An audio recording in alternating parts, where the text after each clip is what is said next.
sister. Doing the wife's sister. Oh, yes, indeed. Hello, you're listening to Ballydong Radio. That was Mert the Bulge Winfrey there with his classic tune, Doing the Wife's Sister. That's a great number. But now, are you ready? Yeah. But now over to Rodge for today's national and international local news. How he is? Now, as you know, this week it's time once again for the South Central Hip Hop Festival, which has been held for the second year running in our very own Ballydong. That's right. Due to the rioting and mayhem when it was held in South Central Los Angeles. Murder and killing. So a big hello and peace out to all me homos and props to me hoes. Oh, and your bitches. Oh yeah, and me bitches. Anyway, the DJ playoffs, West Coast versus Ballydong, are on this afternoon at 3 in the community hall. Very good. With our very own DJ Small Paul and his Love Machine Mobile Disco versus DJ Mad Psycho Bastard from LA. Oh. Famous, of course, for his use of the blade when he's scratching his records. Oh, right. Small Paul, of course, being famous for his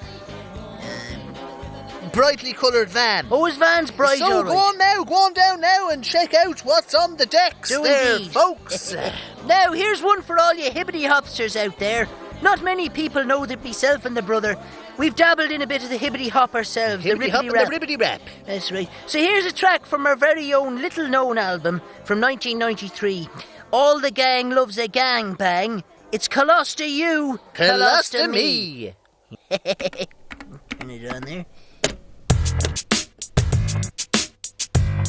Yes, y'all. Take the bass line out. Yeah, shag it, put it back in. Oh yeah. And we don't stop. T&R in the house. This is how we do it. If you're having trouble with your bowels and you're sitting on the toilet with a constant scowl, get a bag, it's the latest caper. Just think what you save on toilet paper. You see, at your leisure you can flip, plop. Don't worry about the odor cause you're zip locked. And having a bag just can't be beaten cause you can see what you've been eating. It's the way to go, just come and see. Colosta you, Colosta me. It's the way to go, just come and see. Colosta you, Colosta me. It's the way to go, just come and see. Colosta you, Colosta me. Yes, there's the way to go, just come and see. Colosta you, Colosta me. You're at a party, there's a mile-long queue. You don't have to worry, you can poo and sit you. Who's that girl? She don't wear no frown. She's got a bag to carry her brown. Look, she's customized, hers with stickers. Bet she never has to change her knickers. It's not just for the old, it's the latest fad. Get a pipe from your colon straight to a bag. It's the way to go, just come and see. Colosta you, Colosta me. It's the way to go, just come and see. Colosta you, Colosta me. It's the way to go, just come and see. Colosta you, Colosta me. Yes, there's the way to go, just come and see. Colosta you, Colosta me. I'm down with me homos. I'm from the west side. Giving props to me hoes. And I'm carrying a bag. It's full to the brim with my poo and pee. You're all poo and pee. Yeah, you know me. You're all poo and pee. Yeah, you know me. You're all poo and pee. Yeah, you know me. And I'm down with me brown and me own PP. Yo, DJ Rodge. You put the rap in crap. Uh-huh. Peace, bitch. It's the way to go, just come and see. Colosta you, Colosta me. It's the way to go, just come and see. Colosta you, Colosta me. It's the way to go, just come and see. Colosta you, Colosta me. Yes, there's the way to go, just come and see. Colosta you, Colosta me. It's the way to go, just come and see. Colosta you, Colosta me. It's the way to go, come with me. Yeah, Colosta me. It's the way to go, just come and see. Colosta you, Colosta me. Yes, there's the way to go, just come and see. Colosta you, Colosta me. Don't have no hang-ups, cause with your bag you'll be bang up to date. With all your mates, have fun, add glitter to the pipe from your shitter. Let's create the ass bag steak. Woo, hey! God, that was great, wasn't it? Oh, I tell you what, that was Come here. great. How come that was never a number one song? I don't know. Because it was a number 2 song. Did you Number get it? two. Number 2. Yeah, very good. Not that good. Not that good. Good, but Listen, you not have to that go good. over to me now because I have some breaking news. Over to Rodge now for some breaking news. Go ahead. Local DJ Small Paul is dead. What? Apparently his opposition in the DJ playoffs, DJ Mad Psycho Bastard, lived up to his name by going a bit mad and a bit psycho and knifed DJ Small Paul. Jeez now, huh? Any reason at all for it? Well, a spokesman for Mr. Bastard said that he was provoked by Small Paul calling his bitch a dog. Oh. A slight misunderstanding with the South Central patois. Well, you've got to learn your...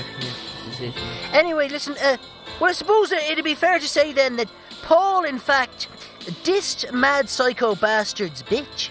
Yes, and dissing any man's bitch or hoe can result in a 187 on your motherfeckin' ass. Indeed it can.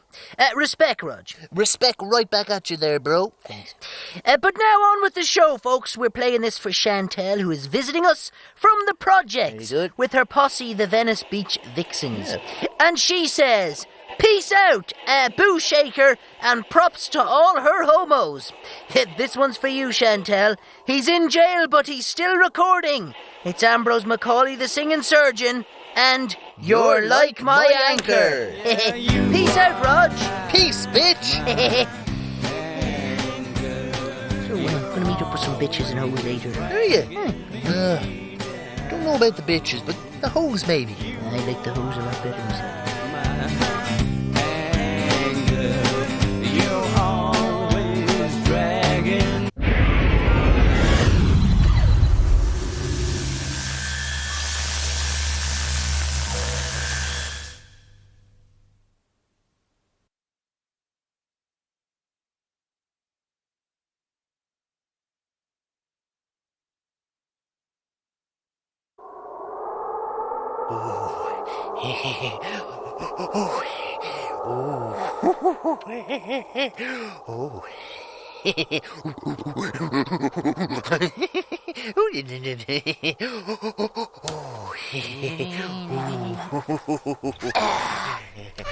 What the hell are you doing?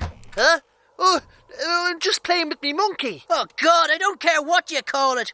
Ugh, you're not doing it in our bed. Come here. Do you want to pet it, do you? What? Get that feckin' primate back in the attic where he belongs with his own kind. Huh? But Podge is so cute. Ugh. And all the other monkeys, they pick on him up there. If I could care less, I would. Oh. Besides, you shouldn't be fraternising with communist monkeys. Huh? What do you mean, communist monkey? Shh. What? Don't say that word too often. Huh? You never wondered where Spunky got his name? Well, I didn't want to dwell on it. if you No, don't- not that. He was the 17th monkey in outer space. Oh. The Ruskies sent him up there back in the 1960s to test the effects of cigarette smoking on monkeys in space. All right. His spaceship was called the Sputnik, hence the name. Ah, right, right. But I'll tell you what, What? I'll never trust any commie Ruski, even if he is only a filthy, horrible monkey. Don't be... Shh. After I heard the tale of the town of Whack-Off. You see, it was 1953 and the Second World War had just ended. 1950... Don't interrupt me! Right. This could save your life someday. Anyway, food was short after the war. People were practically starving. There were queues around the block for bits of rotten bread and the odd blighted potato. But at least the war was over. Things can only get better, thought a young Karina Vagina, who stood alongside her comrades in the queue. After 17 hours queuing, she got a crust and a mouldy apple and sat in the town square to eat. As she was thinking how she was going to rebuild her life after losing her entire family during the invasion, she noticed a distressed blind man come towards her. Listen, shut up! Shut the monkey up! Podge, he's driving me mad! Monkeys on the brain! Monkeys on the brain! Podge, he just If wants... you can't shut it up, it's going to be shut up in the attic forever! No, he be quiet now. He just wants a cigarette. Well, he's not getting one. Now, where was... Shut it! Where was I? Spunky. Oh, yes. The blind man sat down beside Karina. He was out of breath and quite upset. Here, have half of my crust. She offered him. Oh, you are too kind, my girl. But I must be on my way. My son, he is ill and cannot provide food for his young family. I am on my way to deliver my own ration card to my Nikolai.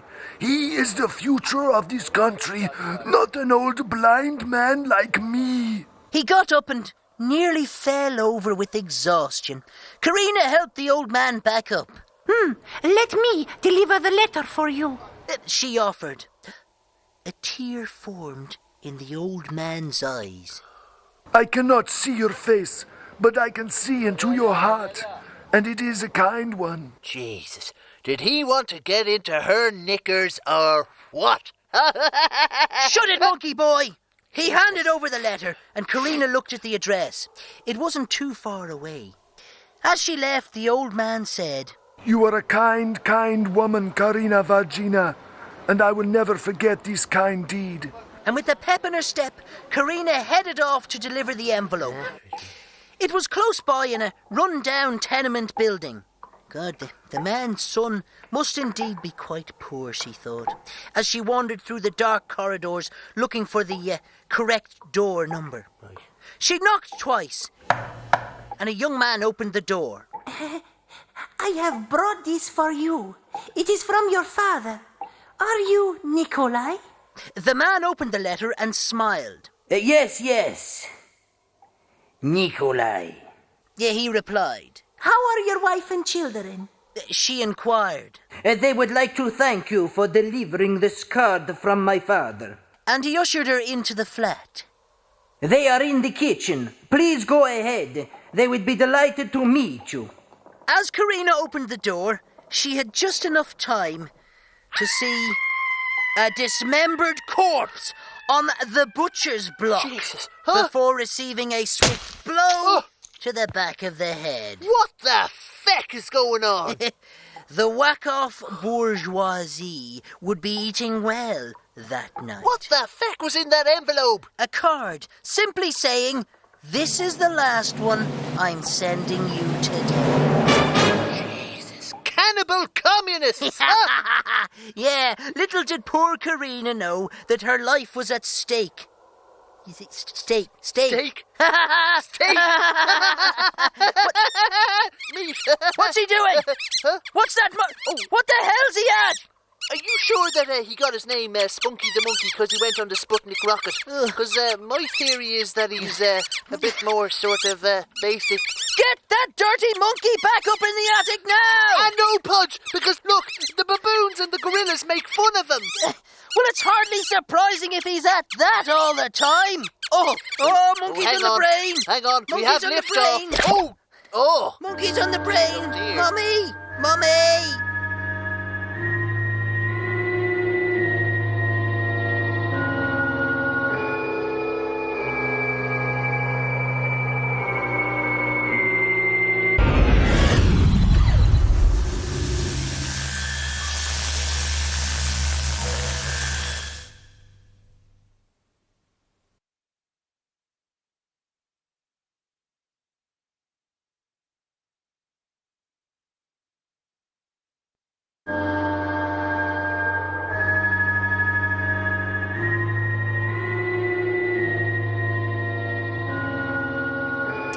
And now, when dogs catch fire, 3.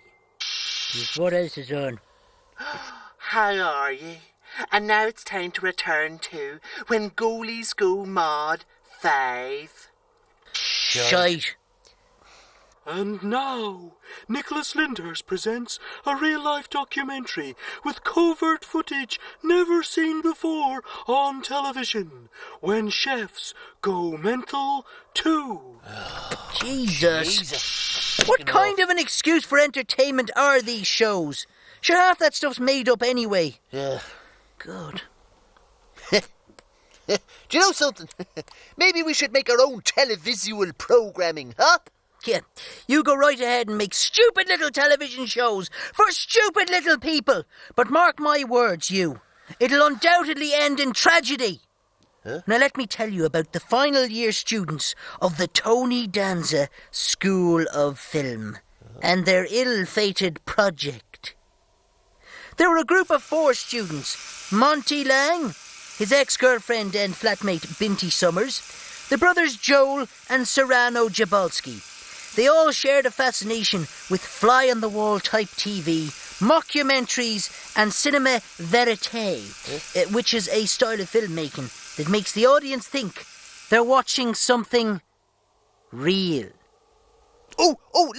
Like in Chitty Chitty Bang Bang. You know, when you think the car, now you'd swear it was flying altogether. Shut up, you scuttering gobsheen! Bastard. The 4 students for their final year project were going to create a pseudo-realistic murder movie that would be so convincing that the audience would think they were witness to an actual crime in progress. Right. The next evening they went down to the woods and began the filming. It started off with the pretend kidnap of Monty. Binty was filming the whole thing in a deliberately shaky style on an ordinary film camera. The brothers Joel and Serrano were being remarkably convincing in their role as kidnappers and murderers. Joel was really getting into the part. We're gonna kill you, man! You shouldn't have crossed us! And when it came to the murder scene, they almost frightened themselves. It was so realistic. Jesus. At 3 a.m, when it was over, they all laughed and congratulated each other on what was undoubtedly an A+ project. A++. Feckin' students, huh? I mean, if they're not stealing something, they're filming something. Yeah, right, Rodge. The next morning, the Jabolski brothers got a panicky phone call from Binty. Have either of you seen or heard from Monty? He seems to be missing. She said. Come on over. We'll go look for him.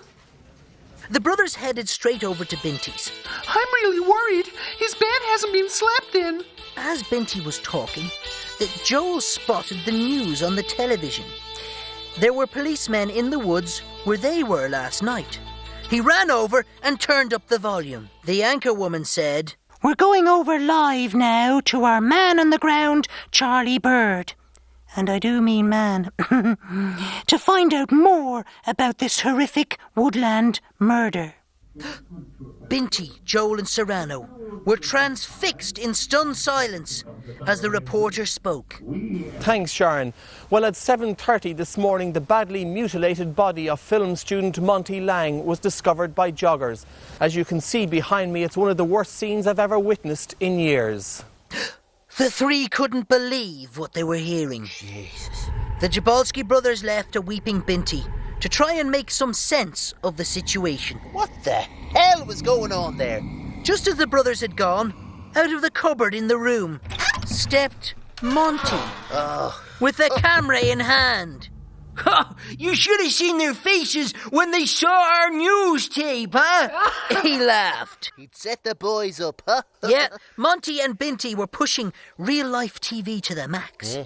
When Joel and Serrano got back to their flat, paranoia wasn't long setting in. Maybe they did kill Monty.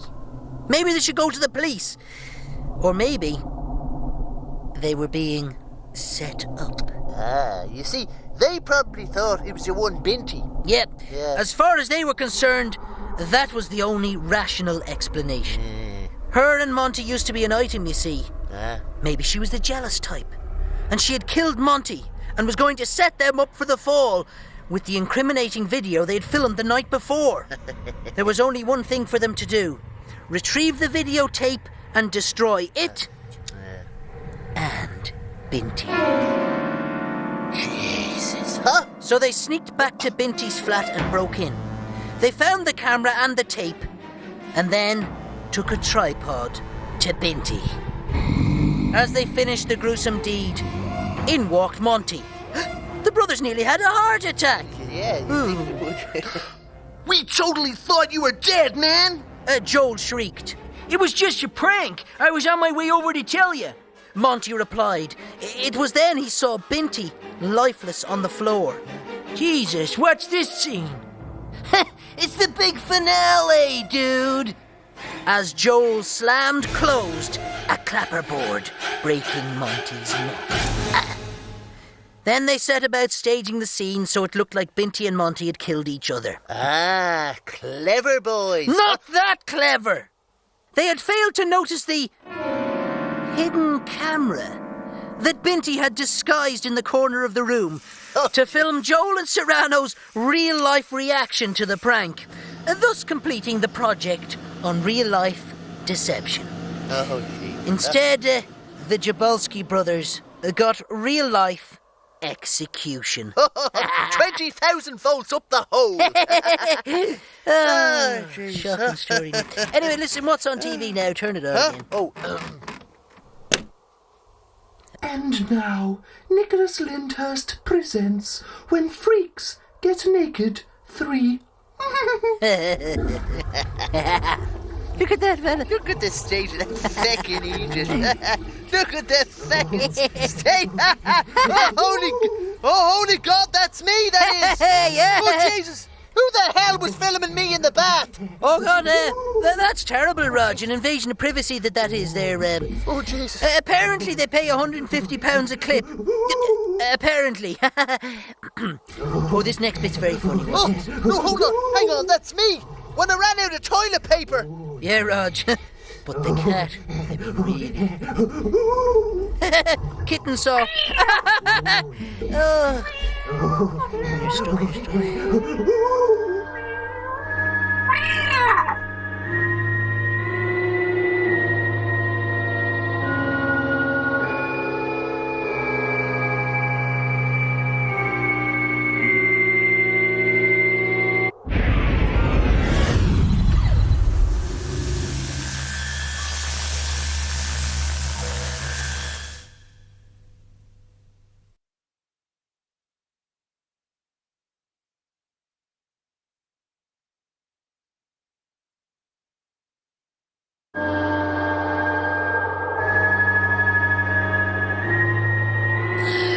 Where have you been? My toenails won't cut themselves, you know. How are you, bollocks? Oh, I tell you, it was great. Oh, I was at the films in the church hall. You won't believe what I saw. Not Satan's Lad, too. No, Dog Boy, the movie. What, the show that's on the telly? Yeah, they've gone and made a film out of it. Who'd have thought, huh? Yeah. Dog Boy the movie, what'll they think of next? Listen, it's a very good show on the telly. It is. There's one thing though, Rodge. Is he a dog or is he a boy? Only his mother knows. Yeah. That's fierce good now. All the things that he doesn't be saying and all. I know, He's great. Yeah. What's that around your neck? It's the Dog Boy dog collar. Here, listen to this. I can lick me bum. Jesus, hold on. Where's the Dog Boy fella? Is he in the room? No, you big Egypt. It's me talking dog collar. Talking dog collar, you talking say? dog collar. God, no. Listen, by the way, I meant to say to you what's that that? if you ever call me a big Egypt again, I'll rip your feckin' spleen out. Got that? Yeah. Comprende? Yeah. Anyway, listen. What? I'll tell you a tale about a dog that I know. Oh, right. There was this fella, right? Ollie O'Flabbery was his name. Yeah. The term fat, lazy bastard was invented for him. Every evening when he came home from work, he'd slob down on the sofa, fart furiously for 2 minutes, and stick his stinking feet on the coffee table. Maureen! Where's me blatant tea? He'd shout. Maureen was a saint. For the last 10 years, she had put up with this waster's nonsense, and despite his slobbiness, she hoped that someday that they could rekindle the romance that they had had before they were married, and before Ollie had let himself go. She'd say to him, "Ollie, love, are you not worried about your heart?" And he'd say, Shite off, woman. Me heart, me arse. Sounds like he was fairly stuck in his ways there. There's no changing a fella like that, you know. Well, she was going to try. So the next day, she bought a dog. A dog? What in shite am I going to do with that? said Ollie that evening. It'll get you out walking, as she replied. And so, the reluctant Ollie slowly began to get his exercise regime together. 6 months had passed and Ollie was back to his pre-marriage svelte self.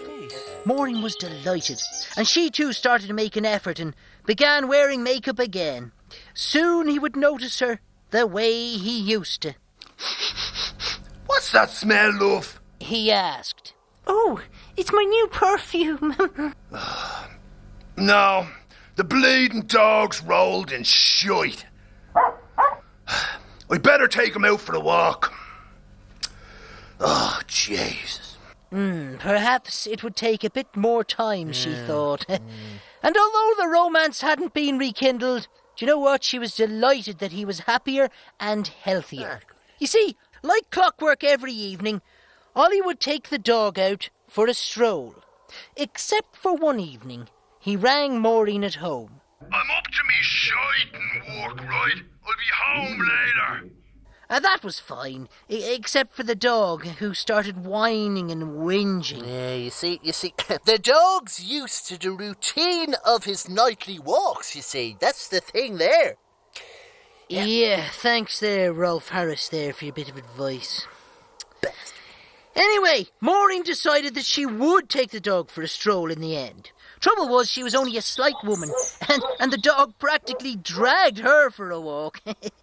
The weird thing was, after half an hour of being led by the dog, she ended up in front of a gateway of a house, and the dog wouldn't budge. It was then she saw something familiar. It was Ollie's bare arse bobbing up and down behind the sofa. Was he playing an away match, huh? Yep. She quickly realised that this is where his evening strolls had ended up, and why the romance had never returned at home. That's it. Jesus, it broke her heart. That night when Ollie arrived home, Maureen had his dinner waiting for him as usual. Yeah, sorry I'm late, love. I'd a load of shite to sort out at work. After the slap-up meal, Ollie was wondering where the dog was. Where's that mutt, Maureen? He'd love these leftovers. He said. The dog is the leftovers. She replied. Jesus. Huh? Ollie's stomach evacuated its contents back up into his esophagus. And he choked on the rich texture of dog flesh. Come here, he was up to his shite in dog meat. I tell you what. Yeah, that's very funny. You know, I know about the story and all, but do you think we could have a real dog? No. Huh? Please? No. I do. No. Well, look, we could dress him up in small boys' clothing and teach him to perform tricks. Wouldn't it be like we had our very own dog boy? And what would Pox the cat think, huh? It's bad enough having one dirty animal defecating all over the place. Yeah, Pox, you dirty devil. Go on. I wasn't talking about the cat. All right. Come here. Press me neck. Will they? Go on, press Go it. on. I'm gonna sniff your crotch. Do it again. You're a boy dog. What's he saying? I don't care. Give me a piggyback bouncer.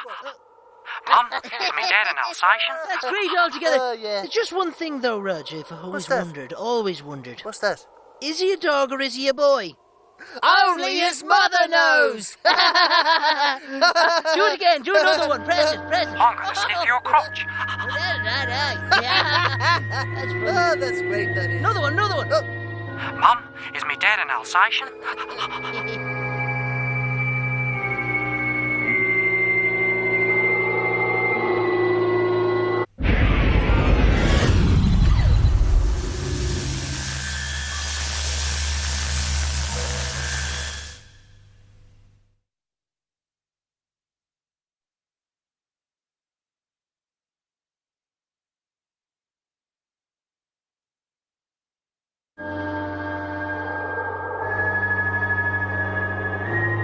Oh, I don't believe. Feckin' traffic cops! Jesus, what's wrong with her now? Jesus, there I was, driving along, minding me own business. Traffic cop pulls me over and gives me a feckin' ticket! For what? Driving naked from the waist down. Jesus, you're not at that again.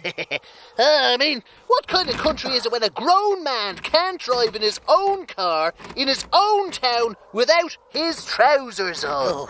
I mean, you'll have to agree with me, Podge. I mean, there's nothing like the feeling of bare flesh, sliding around on leather seats, driving over speed ramps in the church car park, with your tackle slapping against your belly. Oh. Shut up, you feckless rogue, and calm down. Good Lord. Actually, you just reminded me of a great tale, though, about traffic cops caught with their pants down, so to speak. Right, well, I'd love to stay now, but I think I've got to go and milk the dog. You do well to heed this tale, young buck. A new traffic cop called Bobby Pole had just been stationed to the village of Rim, that's just past Stench on the N11. Right, now, I know Stench, but I don't know Rim. Yeah. Anyway, there were two cops there. They'd been there for years. Garda Puck Dooley and Garda Shaft O'Toole. God, they were a pair of big idiots, huh? And they weren't too keen on any young bucks treading their turf. So when Officer Bobby Pole arrived, they did their best to obstruct the course of training. Gave them all the shite jobs. Yeah, but the worst job of all, right, was doing the nighttime speed trap on the old back road. Speed trap? On an old back road? Yep. They were long, boring nights in the pitch dark, with only the occasional vehicle passing to add any interest at all. Oh, right. That was until the night of the ghost car. Do you know what I could have sworn he said? Ghost car. Well, that was the only explanation that Bobby could come up with. Right. The night it happened, Bobby was sitting eating a sandwich when he heard the sound of a speeding car approaching. He got out the speed gun and assumed the position. Trouble was, the sound was getting louder, but in the pitch darkness, he couldn't see anything. No headlights, nothing. And with the whoosh of wind, it speeded past him and faded off into the night. Jesus, huh? But the spookiest thing of all was that even though there was nothing there, his speedometer had taken a reading of 70 miles an hour. Bobby didn't sleep much that night and wasn't looking forward to reporting to his superiors, Puck and Shaft. So, Bobby boy, how did you get on last night, huh? Asked Puck. Yeah. Bobby knew he would have to account for this 70 mile an hour reading on his speed gun. Yeah. So, he just came out with it. Well, I got a 70 mile an hour reading from a ghost car. Bobby thought for a moment that maybe they had heard of the ghost car and would understand. It was a gamble that didn't pay off, though, as the two cops burst their shite laughing. A ghost car! Did you hear that there, Shaft? I did. Scooby feckin' do, huh? He must have been eating some of them bog mushrooms yes. at the job. A ghost car, a feckin' ghost car indeed. Oh, Jesus. Oh, they had a good old laugh at Bobby's expense and took the almighty piss out of him for the rest of the day and sent him back to that very same road that evening. Poor, scuttering gobshite. And once again, the ghost car swept past, sending a chill through Bobby's bones and a 90 mile an hour reading. And again, Bobby had to face the constant ribbing from his bosses the next day, followed by yet another night waiting for the ghost car to speed by. Word somehow got round town and poor Bobby was the laughing stock. Why don't you just come up and see it for yourselves? Asked Bobby. We're not the feckin' Ghostbusters, are we? Who you going to call? Don't be wasting our time now. So on the fifth night, Bobby came prepared. He heard the engine roar, and just as the ghost car was about to pass, he took a flash photograph. Oh, right. Instantly, he heard a screech of rubber The last thing Bobby ever felt was hot metal ploughing through his bones. What the feck is going on? The next morning, Tommy Gouger, local turf cutter, was making his way along the road when he came across, well, quite a bizarre accident. Did he call the cops? Ah, no, he didn't have to. The cops were already there. Huh? What Tommy found was 3 dead cops. 3 dead cops? Poor Bobby sprawled over the hood of a black car, and inside Garda Puck Dooley and Garda Shaft O'Toole, both wearing night vision goggles in a prank that went too far. You see, a flash from a camera whilst wearing night vision goggles, as everyone knows, would be enough to blind you. Oh, right. And certainly enough to make you swerve off a narrow country road if you're travelling at 100 miles an hour. 3 of them dead. Isn't that shocking all the same? Come here, have you seen my pipe anywhere? No, I had it lit there earlier. I put it down for safety. No, but you know what? Before you came in The queer smell of burning. Oh, Jesus. Smells like... Would you look at that? Flesh and tobacco. It's an unusual Here's a bit aroma. of a predicament, huh? Oh, lordy, no. Looks like your pipe is stuck on my pipe, so to speak. Right. And it's burning me now. Yes, I can smell that flesh and tobacco. It's burning quite me a pungent... Yeah. Oh dear! Yeah, listen, the thing is... Could you blow it out for me there? No, I won't be putting my mouth near either of those pipes now. Right. Listen, natural, chew some tobacco instead. Right, maybe I should put it out with something. Yeah, they're stinking the house up now. Where's that oil lamp? Where's that oil lamp when I put this out?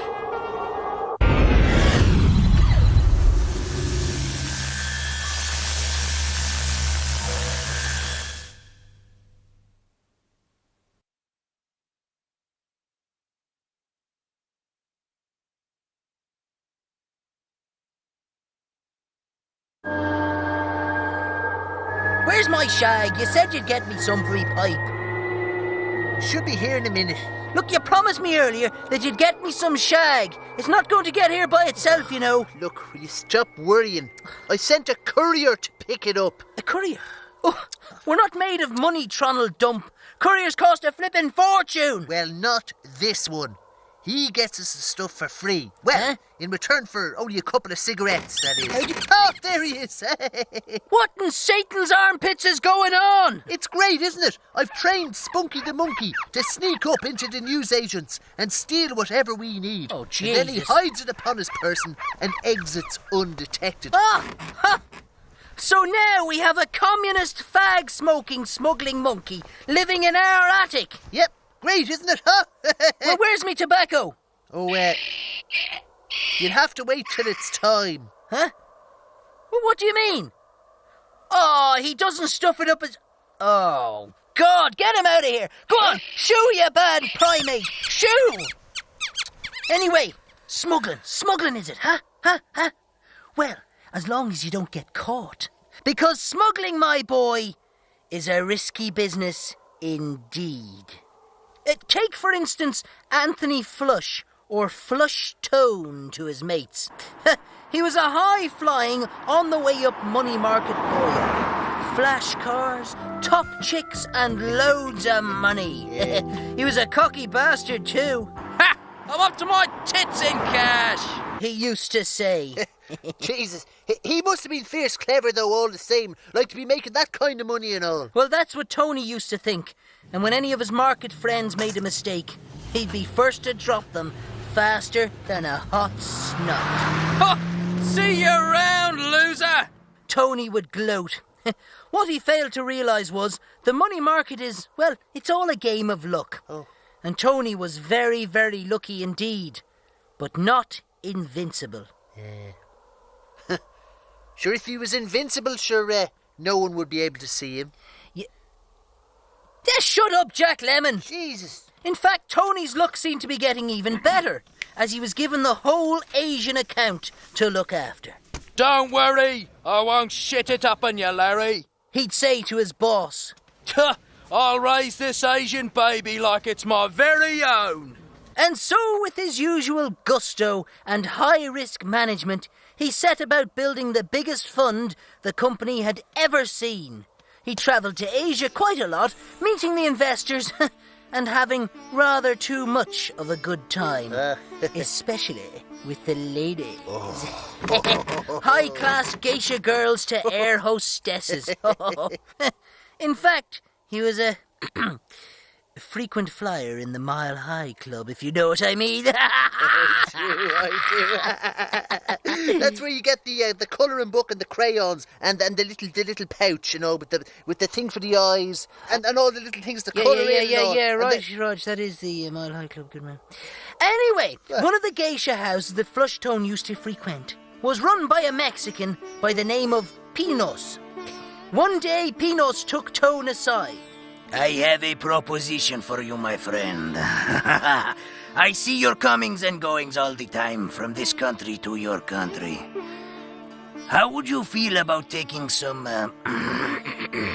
local produce back to my mother? Tone looked with disdain at the horrible man. You can shove your drugs up your arse for all I care. I'm Flush Tone, and I'm up to my tits in cash. So he wasn't tempted, so... Well, not until the Asian stock market went skidding on its own arse. You see, that's what happens in the old stock market game. What the feck would you know? She haven't left this bed in 25 years. Jesus. Anyway, Tone, as you know, was a bit of a go-boy and had taken a few too many unorthodox risks without his company's knowledge. He was in twice the hole that any of his contemporaries were in. My name is Flush Tone, and I'm up to my tits in shit. Anyway, poor Tone, well, he needed about $1 million to cover his own tracks, so he went back to talk to Pinos. Oh, the drug trafficker Mexican bandit fella. Yep. Hi, Flush Tone, huh? I would be lying if I said I wasn't expecting you. I hear you're up to your tits in shit, huh? My mother is long overdue a package from you. Tone's cool broke for the first time ever. I need $1 million sterling! He shouted. Pinos knew that Tony was desperate enough to carry a large amount of drugs.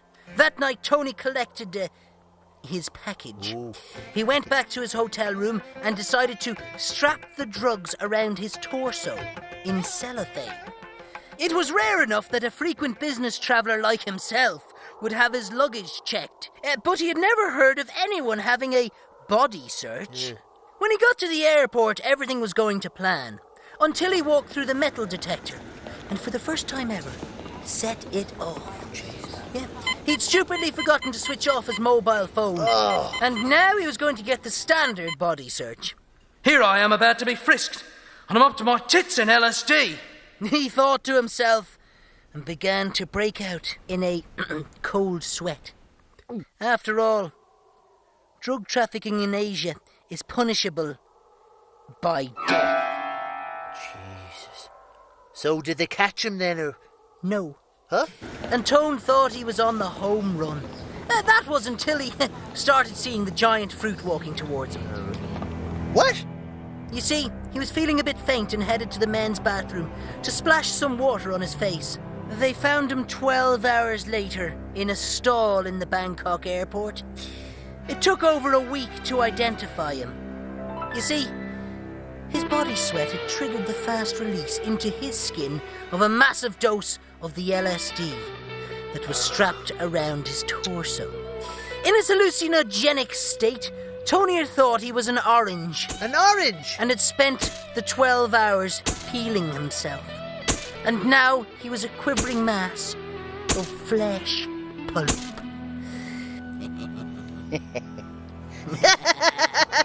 Jesus, he'd peeled himself. Feckin' Egypt.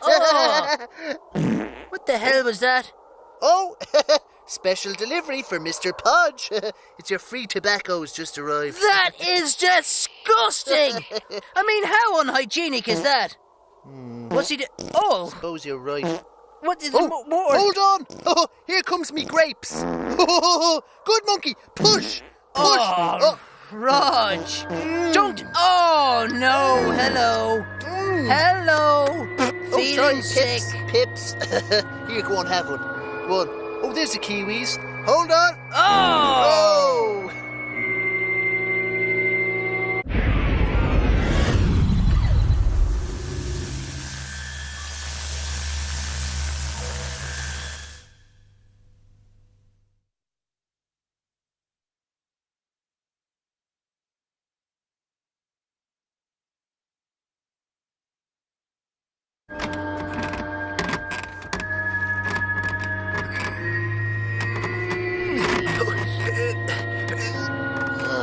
Every nurse is the same. It's no good. Podge, will you give me a hand? Look, me finger's stuck on this bottle. Jesus, if it's not stuck in a bottle, it's stuck up your nose. And if it's not stuck up your nose, it's stuck up your arse. Podge, come on. Listen, have you tried butter on it? Butter? I don't want to eat it. I want it off. Jesus. Anyway, where the half-wit like you get a bottle of Chateau Le Merde? It was on the doorstep. I'm sure it was a love token from Sadie. Yeah, but how can you be sure, huh? What have I told you about unsolicited mail? Never open anything if you don't know who it's from. God, how many times? Well, how will I know who it's from if I don't open it? Huh? Jesus, listen, human cork boy. You do well to take heed of what happened to Ian Flate, who, like yourself, wouldn't think twice about opening things that weren't his. You see, Ian had got a job up in the Big Smoke and needed somewhere to live. A breath of fresh air, single bed sit, all mod cons would suit a country boy. Jeez, well, I'm a country boy. That'll suit me fine. The flat was clean, bright, and indeed well fitted out. Ian got to making it his own. He unpacked all his stuff and pushed his empty suitcase under the bed, but it wouldn't fit. There was something in the way. There was a box under the bed, and as he pulled it out, his eyes lit up. It was Femme Brûlée, your inflatable companion for hot nights. A blow-up woman, huh? Yeah. It struck gold. Now, would that be the one with the multi-orifice vibro action? You know the... Not that I'd ever heard of such a thing, of course. Yeah, it was indeed the very same model. Now, Ian, in his country innocence, had never seen such a thing. Jesus, huh? That's disgusting. I must forward this to the previous tenant. I'll get in touch with the landlord in the morning. He thought to himself. But that night, Ian hardly slept for all the tossing and turning. Probably a lot more tossing than turning. Yeah, he couldn't resist any longer. I mean, what delights did Femme Brûlée hold? In the darkness, he began pumping her up. She was magnificent and was in great condition for a second-hand doll. Second hand.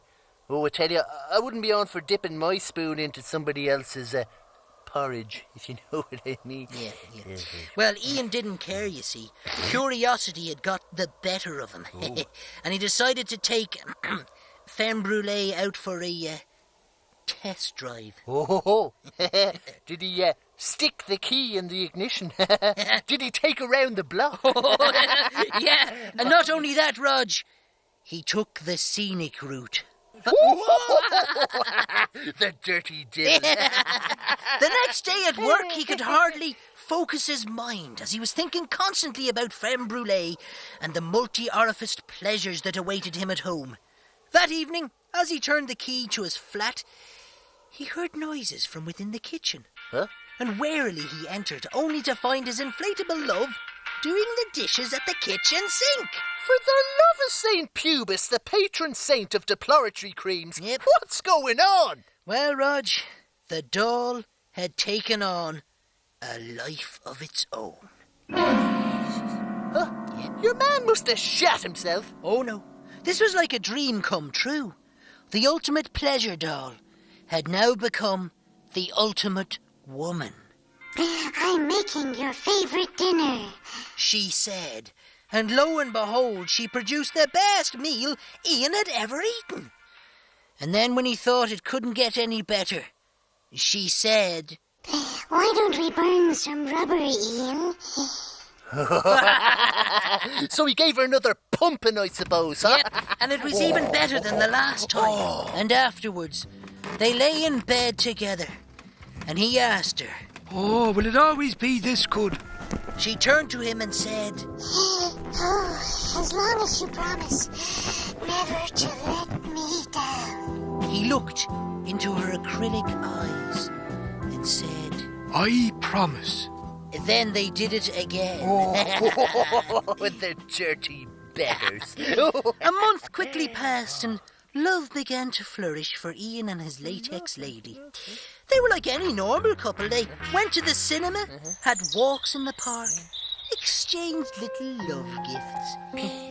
In fact, everything was going really well until Ian arrived late home one evening and was almost floored by a flying saucepan. Huh? Where have you been all day?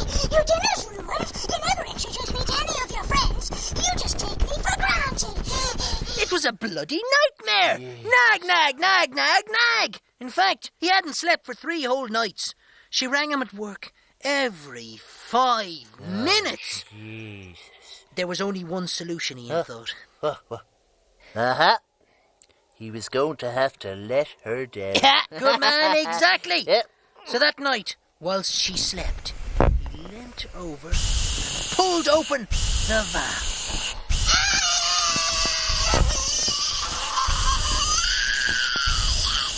And as the last breath of air swept through her, he stuffed her in the box and shoved it back under the bed.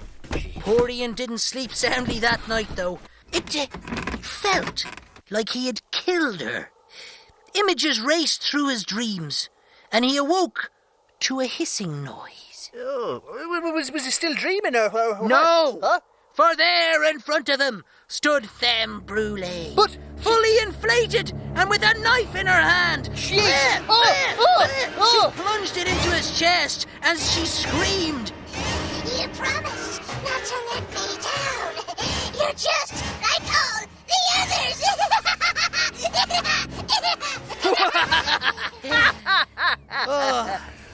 A week later, young Barty Valve was up from the country looking for a place to live.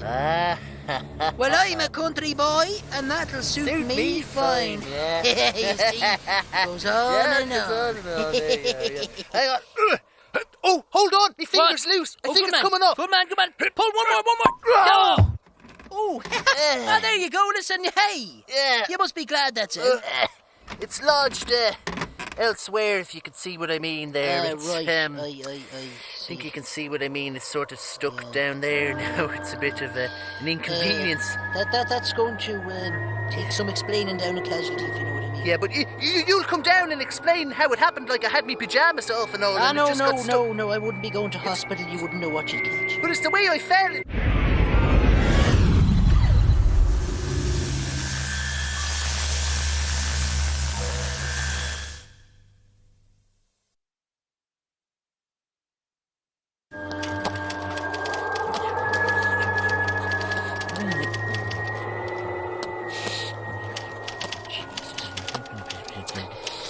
What the hell are you doing? You're giving me an arseache with that incessant tapping. Look, I'm writing a romantic novel, if you must know. You're writing a book, and you can't even spell your own name. That is novel. Oh, ha ha! My girlfriend Sadie says it's the best story she's ever read, you know. So she can read now, can she? What is she but only a bone scraper from the slaughterhouse? She's a meat technician from the abattoir, actually. Right, Barbara Cartland, then read us some of your masterpiece. I bet it's just sicko porn wrapped up as flowery slush. Look, I've told you, it's a romance. Right. Their eyes met. Tarquin reached out and touched her long Titian hair. His hand clasped the back of her neck, as gentle as a fox. Oh. Could love flourish between the classes? Oh, no, master, we can't, she protested. The lady is due to return any moment. But Tarquin pulled the servant girl tight to his chest and kissed her hard on her ruby lips. Right. Just then, the lady of the house entered the room. Here we go. Stark, bullock, naked. Yeah. Who fancies a three-in-the-bed session, she yelled. Yeah, As the that's servant's girl corsets burst open, Tarquin's pants flew off, exposing a raging horn that would hang a door off. Who's first, he shouted, as the ladies pounced on him in a frenzied flesh tango. Shut up, you sick little man! Going off on a tangent like that. You see, I was right. You know nothing about romance.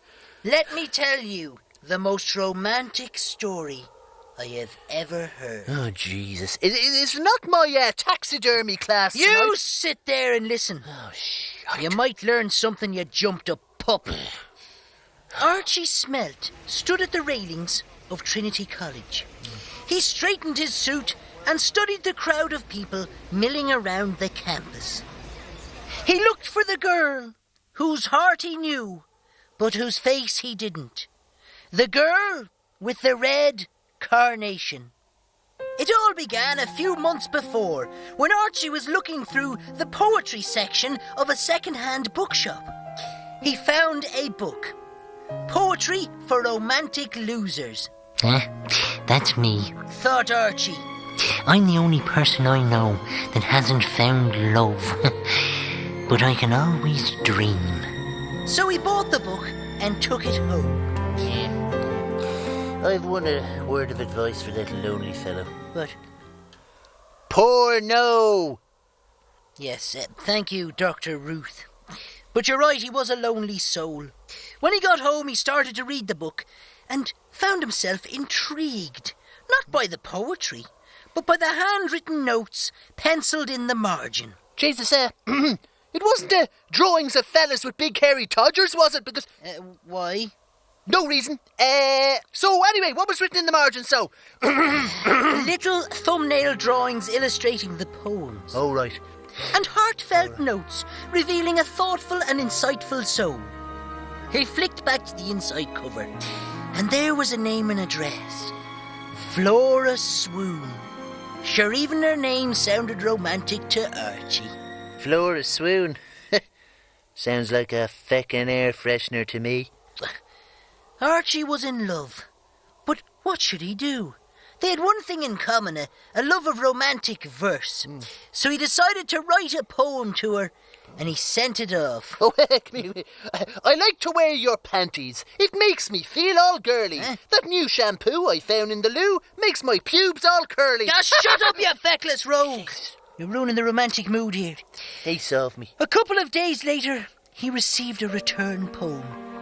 As romantic a poem as he had ever read. Each letter was a seed falling on a fertile heart. The correspondence flowed for months, and one day he requested a photograph, but she refused. Well, she felt that if he really cared, it wouldn't matter what she looked like. Then they scheduled their first meeting. You'll recognize me by the red carnation I'll be wearing on my lapel, she wrote. So, what happened? So there he was, outside Trinity College, waiting to meet the love of his life for the first time. A beautiful young woman came towards him. His eyes lit up and his heart skipped a beat. It was love at first sight. But she wasn't wearing a carnation. As she brushed by him, she smiled. And as she passed, he saw Flora Swoon for the first time. A large woman, a little plump, to say the least. A hound with the arse the size of Bell Mullet. Archie didn't know what to do. The girl of his dreams was walking quickly away, but the girl of his heart was standing in front of him. He felt as though he was being split in two. He walked up to the woman wearing the carnation. There was no physical attraction, but it could be a love of like-minded souls. Hello, I'm Archie Smelt. You must be Flora. May I take you to dinner? He chose the hound. Is he sick or excited or what? Well, she said... Look, I don't know what this is about, but that girl there that just passed you, right, she gave me a fiver if I wore this carnation and said if you were to ask me out to dinner, right, I was to tell you that she'll be waiting for you, right, in the restaurant across the street. She said it was some kind of test, like maths or something, I don't know. Archie couldn't believe it. He was overjoyed. He ran through the gates of Trinity and across the road towards the restaurant. And in his elation, he failed to notice the bus that crushed him like a flower underfoot. Knocked down, stone dead. Yep. Do you know, for a minute there, you had me worried. I thought there was going to be a happy ending. No, You never let me down. I know. And there's your one with a bowl of cold soup in front of her. And your man's head under the wheel of a 46A. That's right. Brilliant. Jeez, that was great. Anyway, this writing lark is not for me at all. Right. I think I'll ring the publishers and tell them the book deal is off. What deal? Oh, well, you see, the good people at House of Wank Books were giving me £100 to write this. £100, you say? Yeah. Oh, well, our deal's still 80-20, isn't it? Me, the 80, you. Well, good man, listen. What deal? Now, get writing there, Michael Crichton. Go on. All right. Okay. Come on. Her body was like a fun park. Oh, that's poetry. Genius. Her the water ride. Yeah? Him and his throbbing member like a raging helter-skelter. Oh, the romance. I can see it now. Romantic. Yeah. Keep writing, good man. Keep writing. Faster. Oh, my fingers.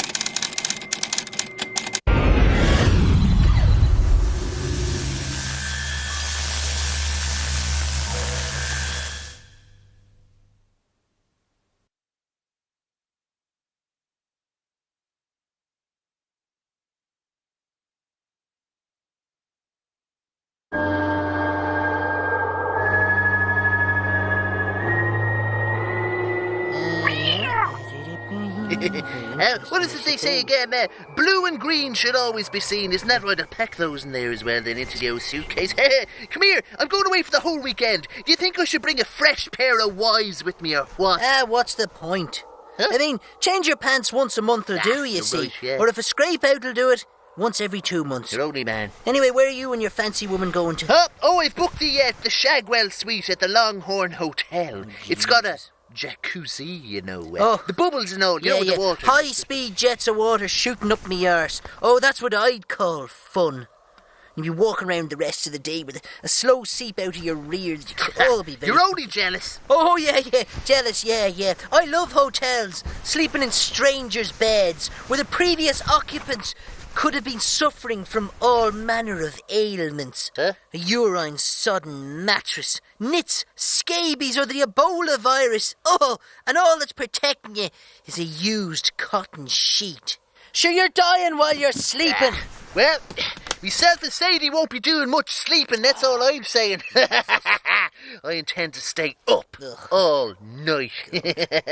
Gonna give Sadie a bit of room service. Well, before you go any further, Antonio Banderas, you do well to listen to this tale of hotel horror. Like yourself, Minty and Dick Mingler were all set for a romantic weekend away. They were about to leave for the airport when Dick got a call from work. There was an emergency meeting about the merger of Mingler toilet seats with Slipknot, the shower mat people. He couldn't get out of it. Don't worry, honey. You go on ahead and I'll catch up with you mid-morning, said Dick. And so Minty went ahead and caught the flight and checked into the Three Seasons Hotel. The room was only gorgeous. Is this going anywhere? Shut up, monkey boy. She lay the lingerie out on the bed that she had bought especially for the trip. I won't wear it tonight. I'll save it for my Dick. She thought to herself. Come here, would it be one of them black and red crotchless teddies in Easy Wipe PVC, which you might peel her out of, and then you'd get into yourself just to see what it's like to be the woman. Then she spanks you senseless with the remote control and screams, "You've been a naughty, naughty girl!" Calm down, you feckless gimp, you'll sheets. Anyway, Minty had a relaxing evening in the All Mod Cons Hotel. Buffet dinner, complimentary sauna, and she retired early with a book to the comfort of her room. Come here now, would that be the kind of hotel now that would have one of them pay-per-view channels showing dirty films? And if you're quick enough with the remote control, you might get 10 seconds free of charge. Lasso your libido, you horny toad! God! Minty was about to go to sleep when the phone rang. Let me guess. It was reception, wondering why this story is going nowhere. I'll ignore that on grounds that you're slow. It was her husband, Dick Mingler. How's the hotel, darling? He asked. Oh, it's wonderful, darling. It's just I miss you so much. She replied. Well, look, don't worry. I won't be any later than noon tomorrow, my dear. Oh, yes, I thought so. I'm just filling in the room service breakfast card. I'll see you soon. Au revoir. Wazoo too. Think I'm going to puke. At noon the next day, Dick Mingler arrived at reception. Oh, hello. My name is Dick. Dick Mingler. I'm here to see my wife, Minty Mingler. The receptionist looked confused. I'm sorry, sir, that there must be some mistake. Mrs. Mingler's husband arrived last night. What the feck is going on? That's what Dick was wondering. What the feck is going on? The receptionist immediately rang the room, but there was no reply. Huh? She began to panic and explained about a man that arrived late last night with a bunch of flowers and wanting to surprise Minty, who he said was his wife. What man? What flowers? What surprise? Dick and the receptionist ran to Suite 593. They knocked on the door, but there was no reply. The receptionist pulled out her skeleton key and opened the door. Was Minty there? Oh, she was there, all right. Spread out on the bed. The walls, the ceiling, and the bathroom. With the serial killer's trademark gold necklace that he used to garrote her. Hotel homicide. Jesus, what the feck happened? You see, she was the victim of the breakfast serial killer. This is the way it worked. The killer prowls hotel corridors, checking the breakfast orders that the guests hang outside the doors. You see, these give him all the information he needs to choose a victim. Room number 593. Number of occupants 1. Name Mrs. Minty Mingler. Then he'd sneak out the back exit and make a big entrance. Oh, hello. I'm here to surprise my wife, Minty. That's Minty Mingler, room 593. I've just flown in here from Berlin. She, of course, thought I'd forgotten our anniversary. Look what I've got her. And they would hand over the key every time. Jesus. Unbelievable. You see? Oh, I tell you. Hotel. But then, mind you, there's just one thing now. There's one question I need cleared up. What's that? Did she order the full Irish or the continental breakfast, huh? What the feck has that got to do with anything? I don't know. Hang on, I have to get the whole story's based around filling the Hello. Huh? Yes, this is he. Mm-hmm. Huh? What do you mean the hotel's been closed down? What? Oh, all right then. Right, goodbye. Who's that? I don't believe it. It was a Longhorn hotel. Was it? Yeah, a health inspector fella, a Mr. Podge. Yeah, shut them down. Podge. Right. Yeah, God. Said the place was infested by giant rats and the like. Oh God, now that's shocking. Now they're right to shut it down if that's the way things. Listen, I'm off. Yeah, I forgot to say I'm away for the weekend to the Infidelity Inn. Luckily, I booked a room for 2. Oh, good man, all's not lost. So, listen, just give us a second now. I'll get me case. But, book myself and Sadie in for the weekend since you were letting her down and all. Listen, I'll see you after the weekend. Feed the granny, feed the cat, good man. Right. Oh, shite. Look, giant rats and the like. Giant rats. Oh, very over name. 25 feet. 25 foot.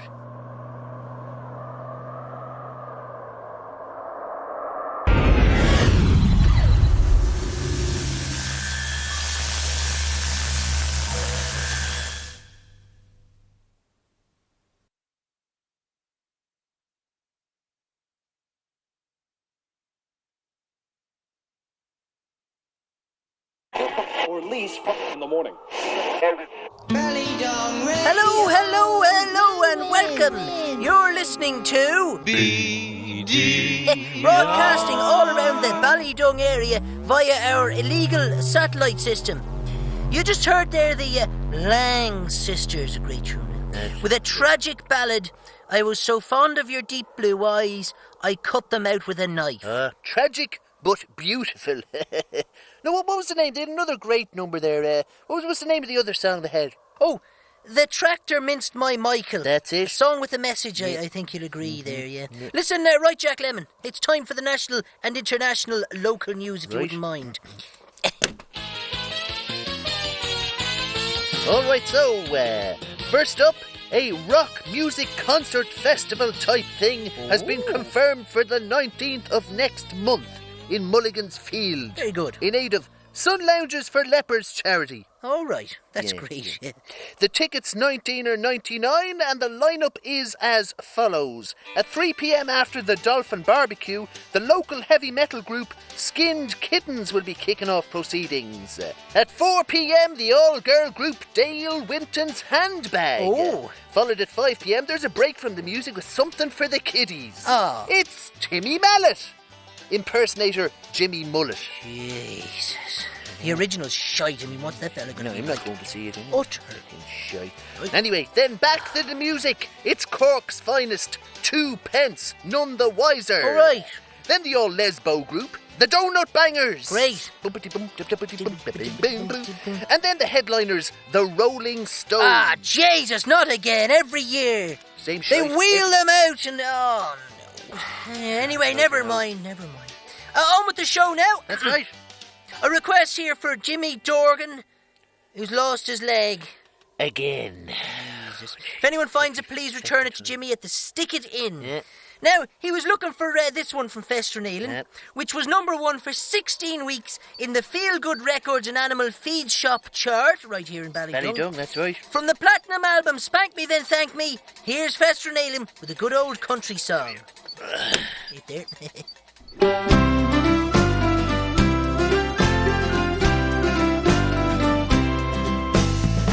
I got married back in 73. I took out me cock, sat it on my knee. What do you think of that, me bride? She said, what a horrible thing, now leave it outside. So my prize winning cock, she did snub. I begged me bride, just give it a rub. But she hit it on the head with a frying pan, and that's when all the trouble began. My cock wakes her up every morning, and it keeps her awake half the night. I'd say leave it alone, it's a mind of its own. Now come dear, turn off the light, 'cause my cock wakes her up every morning. Now everyone in town knows my prize winning cock. For miles around they used to flock to see him stand all erect and proud. He'd cluck all day and wow the crowd. But my cock wakes her up every morning, and it keeps her awake half the night. I'd say leave it alone, it's a mind of its own. Now come dear, turn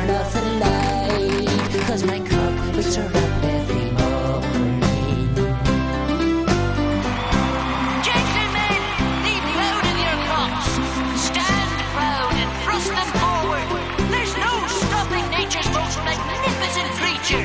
But a word of warning, dirty cocks don't win prizes, oh no.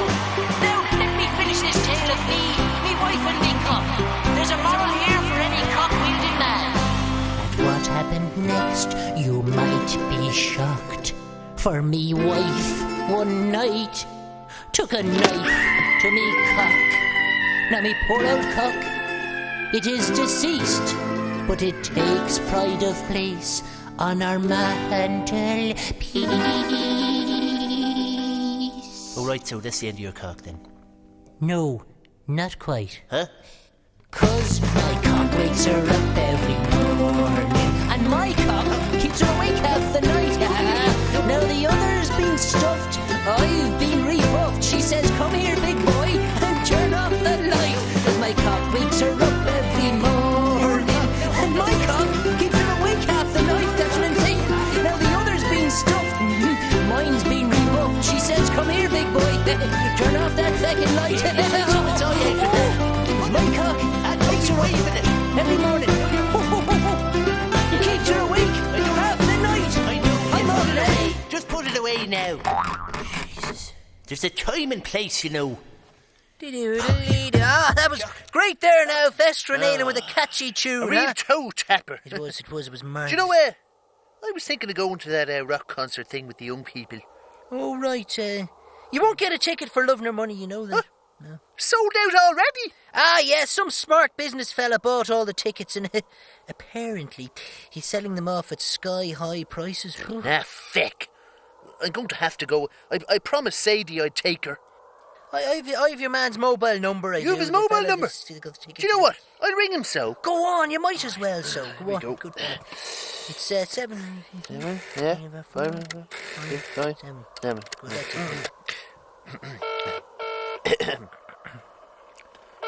Hello? Oh, hello there. Now, I'd want to be buying tickets for this rock concert festival thing for the young people. That'll be £100 per ticket. Jesus, that's ridiculous.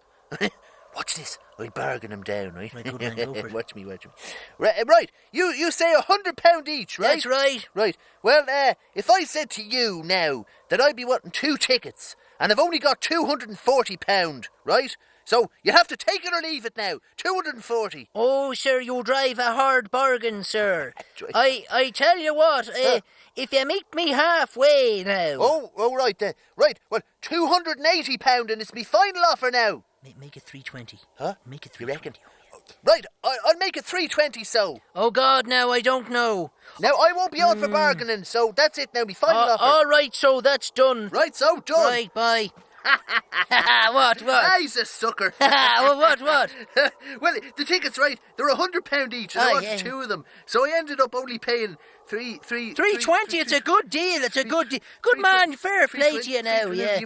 Listen, here in Ballydung, we're going to play you out now with an old track from Ambrose Macaulay, the singing surgeon. That's right. Here it is. Yeah, you are.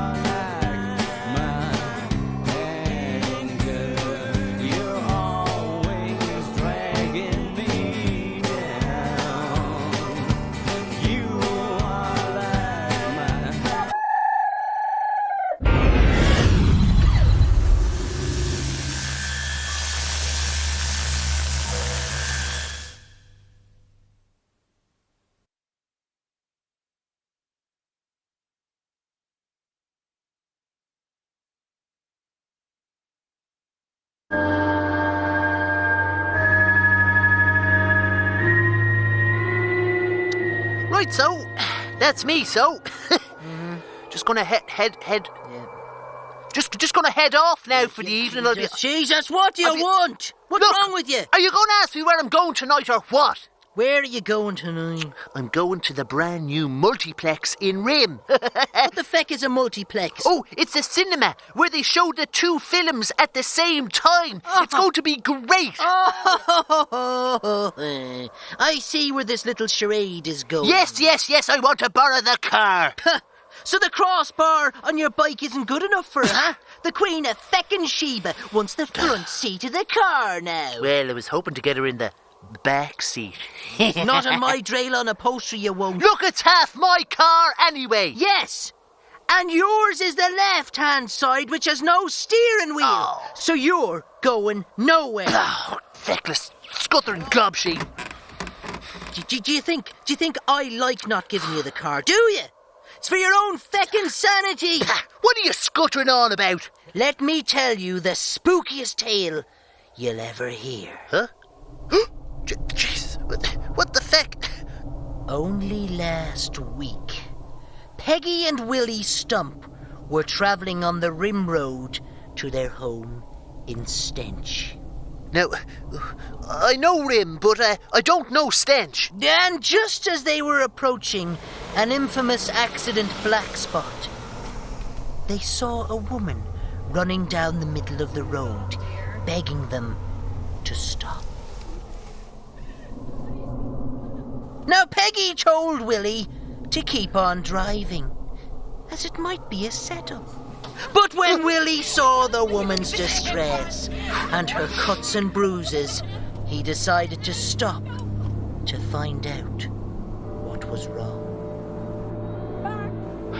What's up, love? He asked. For God's sake, help us! We've had a car accident! I think my husband might be dead! My newborn baby is stuck inside the car! Please help me get him out, please!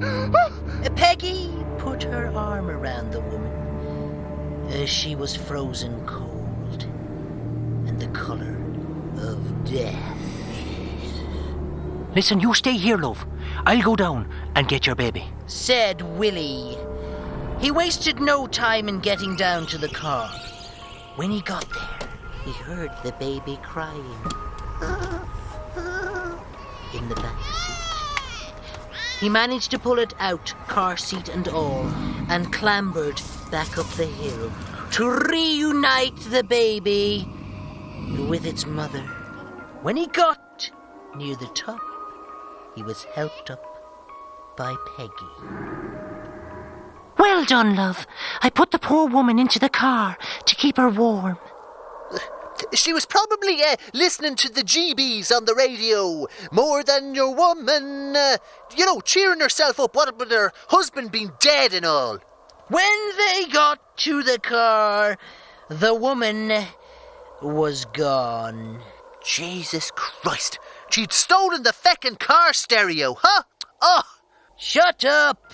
She must have followed you down, love, said Peggy, and Willie handed the child over and headed back into the wreck. This time, there were two people in the front seats, a man and a woman, but both dead. Oh, Jesus. When he looked closer, he couldn't believe his eyes, as it was the very same woman that had stopped him on the road. Jeez. And Willie was no doctor, but he knew that the couple were long dead, probably on impact. God. So it was her ghost then that had saved her baby. Yeah, spooky, huh? You know what's weirder though? What? Well, why would a ghost steal a feckin' car stereo? That's true. What? No, it's you feckless rogue that said she stole the car stereo. Wasn't part of my tale.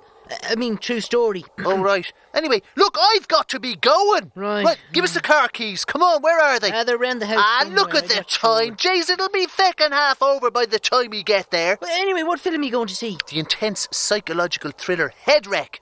It's the one with the big twist at the end that you're not supposed to give away to anyone, after you've seen it. It's going to be great. Yeah, I've seen that one myself. Have you? It's Yeah. great. Well, That's the one where the nurse is not ending. actually dead at all. Huh? No. And she hops out of the coffin, stabs the two-timing doctor in the eye. Totally unexpectedly. Oh, God, it's a great ending. You'd never guess it in a million years.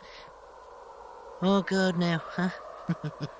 I've gone and told you what the surprise ending was. Oh, sure, that's probably ruined the film on you. Right, well, I'll just ring Sadie then and tell her there's no point in going. No need. I rang her earlier to say you wouldn't be going. You rang her? That's only manners. All right. Thanks. Yeah, fine, no problem. Stay in, so. Yeah, good man. What is there anything on the telly? Look at that. Oh, look! It's Murder Most Wicked. It certainly Jeez, I is. love this. My It's a favourite great programme. show, I can't great believe it's show. only starting. Oh, no, hold on. I've Great. seen this one. Huh? See that woman there in Yeah, the no, red? don't tell us the Yeah, ending, she though. does it. She stabs a fella with a meat cleaver. It's unbelievable. You couldn't tell now, though. Look at her. She looks innocent, like... yeah. Read me magazine, I suppose. Game of cards? No. Bedroom golf, huh? No, thank you. Do you know what we'll do? We'll look at the old photographs. Burnt them all. I've burnt them. No, I've burnt them. You burnt them? Yeah. Do you know Look, what... I'm trying to read me magazine. God. Do you know what we should do? No. I've got I it. don't care. Do you know what I I'm mean? relaxing. I'm having an evening in.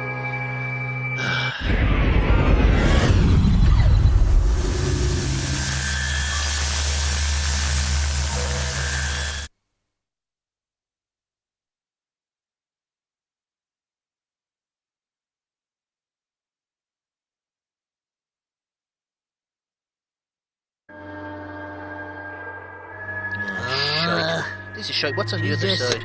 Oh, God! God, It's television's bloody gone to repeats. hell. Hold on. What's this one? What's funny about 6 Egypts living in an apartment block? I mean, there's been 4 series and I've not seen so much as a nipple. Yeah, but I tell you what, it doesn't batter my sausage anyway. No, sir. Oh, God. Whatever happened to the good old days, huh? Things were funnier in black and white, I'm sure of it. They knew how to make programs back then. Yeah. Come here. Good. Do you remember Bet on a Leper? Do I what? Yeah, your man with the Brilliant. wig used to do it, That's right. remember? £20 on that fella's arm. And then the music would play and the lepers would dance around and maybe the leg would come off instead of the arm and he'd be down 20 Oh, you'd be down 20, you would. Oh, God, yeah. Yeah. Oh, then there was a Shoot My Wife. That's right. Well, there was no divorce back then. That's what you... Oh, come here. What was the name of that... the comedy show with What the catchphrase, I'm coming in your back door, Mrs. Nagel. It was called I'm Coming in Your Back Door, Mrs. Nagel. It was What one now, you No, think? there was that drama. Do you remember that drama? What was Yeah, the name of it now? yeah. It was set in the accident and emergency department. Do you remember that one? Yeah, it was called Accident and Emergency Department. Oh, jeez, that's it. I'd never have gotten that. Oh, yeah, I'd right. never have gotten that. What was the star of that fella, the star? What was his name? Dr. Roger St. Roctor. Jeez. He was a handsome bollocks. Jeez, everyone used to watch that show Sunday nights after post-mass analysis. Yes, right. Yeah. Wonder what your man's doing now.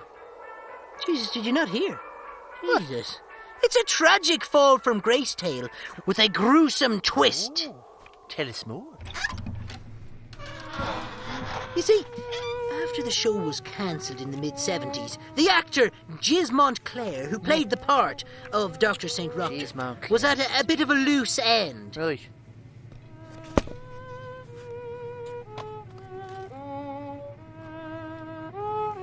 You see, he'd been getting into his surgeon scrubs and saving lives on screen for the last 15 years. 15 years. And when it was all over, he missed it. Oh, yeah. And to be honest, he was finding it hard to let the role go.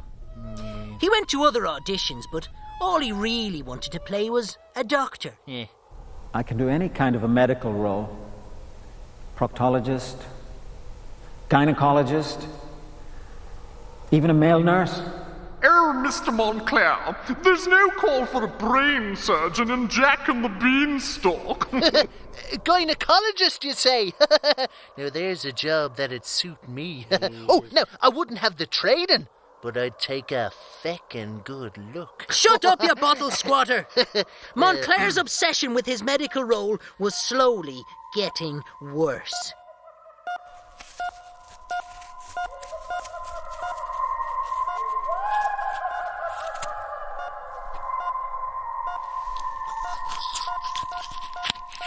Even his wife was concerned. Look, Jiz, would you not consider another type of role? I think you'd make a great fireman or pilot. She'd say, but he'd sit in front of the telly in full operating room outfit, watching reruns of his show reciting every line in a synchronized haze. Jesus, he had it bad, huh? Yep. He even applied to train as a real doctor. But he had nowhere near the qualifications. One evening, after another waste of an audition, apparently there's no call for an orthodontist in the Scottish play. He was passing a hospital. He felt an urge to go in. Sure, jeez, what harm would it do? And besides, he'd fit in. He was already in his doctor's outfit. When he walked in, he instantly felt at ease. He was once again Dr. Roger St. Roger. Just then the doors kicked open. An ambulance crew rushed in with an accident victim. The paramedic turned to Dr. Roger. Traffic accident. We got a thoracic hemorrhage in the lower cortex. If we don't operate now, we lose this one. Oh, Jesus, he didn't. Oh, yes, he did. It was like being back on set. The lines flooded back to him. Give me a CCG and 20 mils of chlorohydrin. Prep for theatre 2. We're going to crack this baby open. The nurses did what they were told, and Dr. Roger scrubbed up for theatre. But he was only a feckin' actor. Yes, but a damned good one. As everyone in the operating theatre did exactly as they were told. Dr. St. Roger confidently made the incision from navel to gullet. The operating room staff looked at each other at the sight of this unusual procedure. But it was only when he held the still beating heart in his hand that actor Jiz Montclair realised the grave illusion. Doctor, what the hell are you doing? The heart rate's dropped to nothing. The nurse said. Jiz looked blankly at them and said, I'm not a doctor. I'm an actor. They pushed Jiz out of the way and tried to save the patient, but it was too late.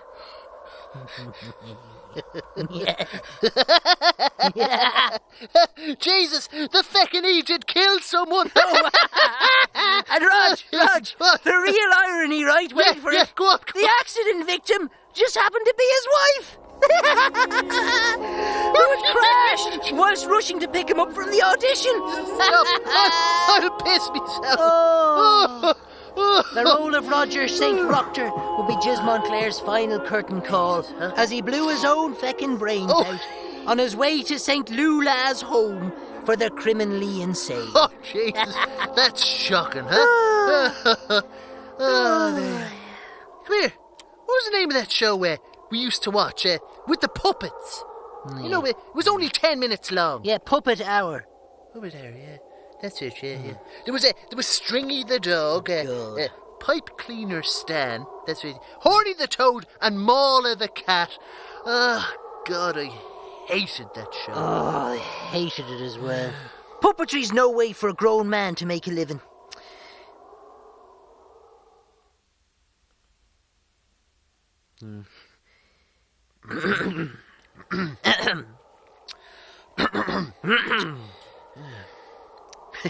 Pipe cleaner Stan, he's a fierce, thin, skinny man. Rodge, shut up. Pipe cleaner Rodge, Stan. shut up! Marley the cat, melty, Marley. Shut up!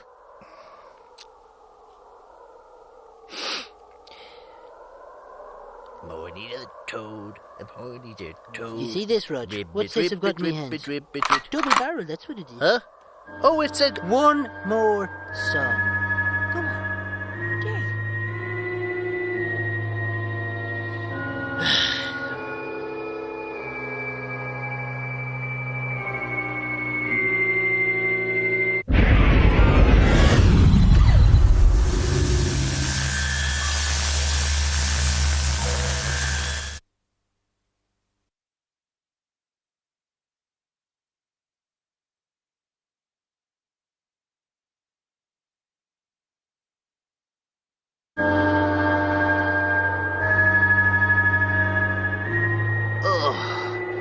Oh, God, I'm exhausted.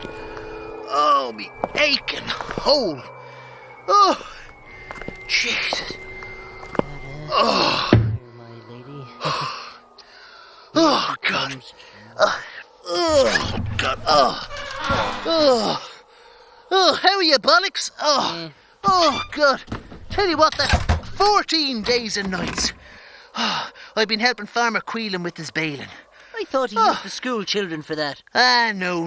He says the little bollockses was charging too much. Right. Oh. Well, how much is he paying you? Huh? There's no money in it. Yeah. I'm getting payment in kind. You're not at that again. Huh? This? Oh, not at all. No. He's paying me with the ticket to the Bailers' Ball. Oh, right. Yeah. That's it. It's on tonight. Yeah. Harry Hole Mackenzie told me that many a bachelor found his match at the Bailers' Ball. Yeah. And maybe tonight's the night that I'll go and find myself a wife and I'll get the feck out of this place. Do you know what? You'd want to cop onto yourself. Before you get sucked into farmyard life. There's many a way to die on a farm. And let me tell you the tale of the most tragic of all. Right. Will this take long? Only I have to douse me tackle in a basin before I head out. Shut up, you scuttering gobsheen. Bastard. Farmer Mickey Slurry and his wife Imelda ran a 200-acre farm in Bilge, near Minge in County Cavan. I know Minge, but I don't know Bilge. Right. Anyway, they single-handedly ran the entire farm between them, as they were too mean to hire any help. They'd rather let cattle die than hand over a couple of shillings to a vet. Shocking, huh? Up the road from them was a footloose farm, owned by widower Kenny Loggins and his beloved daughter Lisa. Yeah. One day the Slurries got a phone call. It was the social services. Hello, services. You may not have heard, but your neighbour, Mr. Loggins, passed away last night. Now, if the Slurries could have given less of a shite, they would have. So what? Said Farmer Mickey. Well, Mr. Loggins indicated to us that when he died, we were to offer you his farm in exchange for you to look after his daughter. Yes.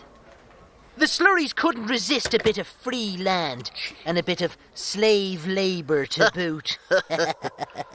They're some mean mothers, huh? You're not wrong. And poor Lisa had lost her dad and was now faced with a life of slavery, single-handedly running a 220-acre farm, whilst her legal guardians sat back on their fat arses and ordered her around.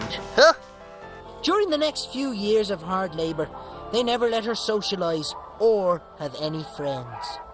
There's 6 buckets of slop there to be fed to the pigs. Farmer Slurry would bark. Get in there and make us our dinner. But Lisa did have one friend. Come here, was it the tumble dryer, huh? No, you feckless rogue. She had found a friend in the scarecrow in the lower field. A feckin' scarecrow! Look, the poor girl was losing her marbles. Right. But talking to her inanimate friend, it seemed to help her cope. The only trouble was, after a while, she got a little too attached and started to believe that the scarecrow was her boyfriend. She'd share her most intimate thoughts, and he'd listen to her every word. God. Sometimes she'd embrace him for hours, imagining that he was her lover. Jesus, she's picking bananas in Lula land, huh? You see, her life of slavery was only made bearable by the thought of seeing her scarecrow lover every night. Yeah. One evening on the way home from the pub, Farmer Slurry spotted Lisa with her straw-stuffed lover. He had long had his eye on her. Oh, God. And this gave him a dirty idea. That the feckin' pervo. Although, mind you... The next day, Lisa sneaked out to rendezvous with her scarecrow boyfriend.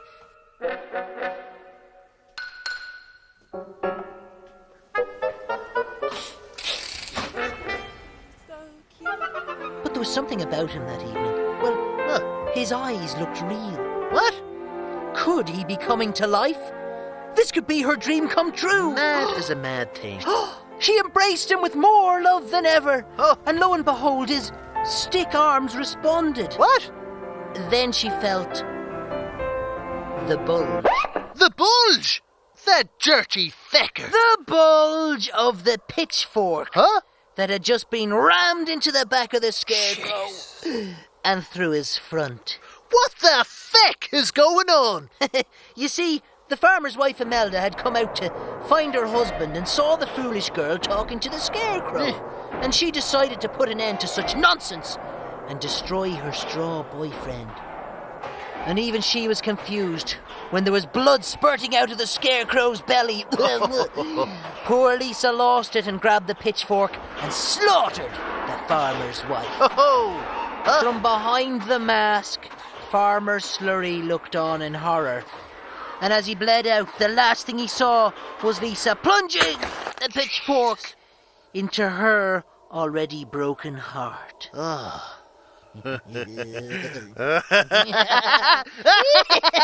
three dead, nicely wrapped up, no loose ends. Oh, Jesus, look at that, the time. Come here, it's getting late. Are you sure Farmer Queelan didn't call round with me tickets for the ball? Oh, Queelan called round all right. What? Did you not have the tickets with him? We had my tickets. Your tickets? Yeah. But, no, you see, they were for me, you see. No, you see, perhaps he thought that you or me, us being identical twins and all. Yeah, well, that must be it, so... No, when I answered the door, he said, here's your tickets. No, your tickets. No, you see, but he thought... He thought nothing. But don't be whinging on like a spoiled pup like you usually do. You ruined my night. No, I'm not. This is supposed to be my night. They're supposed to be my... No, they're supposed to be mine. No, wait, hold on there now. Wait there. But it's Gas Queelan giving me these tickets and I've never met him before. I know, but you see, the thing all is... right. Listen, will you sleep on the landing, will you? Yeah, I'm planning on bringing me new bride back. No, it's just that... Whoa! And I'll need all the bed that I can get. But those tickets are supposed to be for me. Oh, shite. Oh, bollocks. What's this? Butt specialist. Hot ass action. Oh, looks like I've got a date for this evening. Ooh, saucy.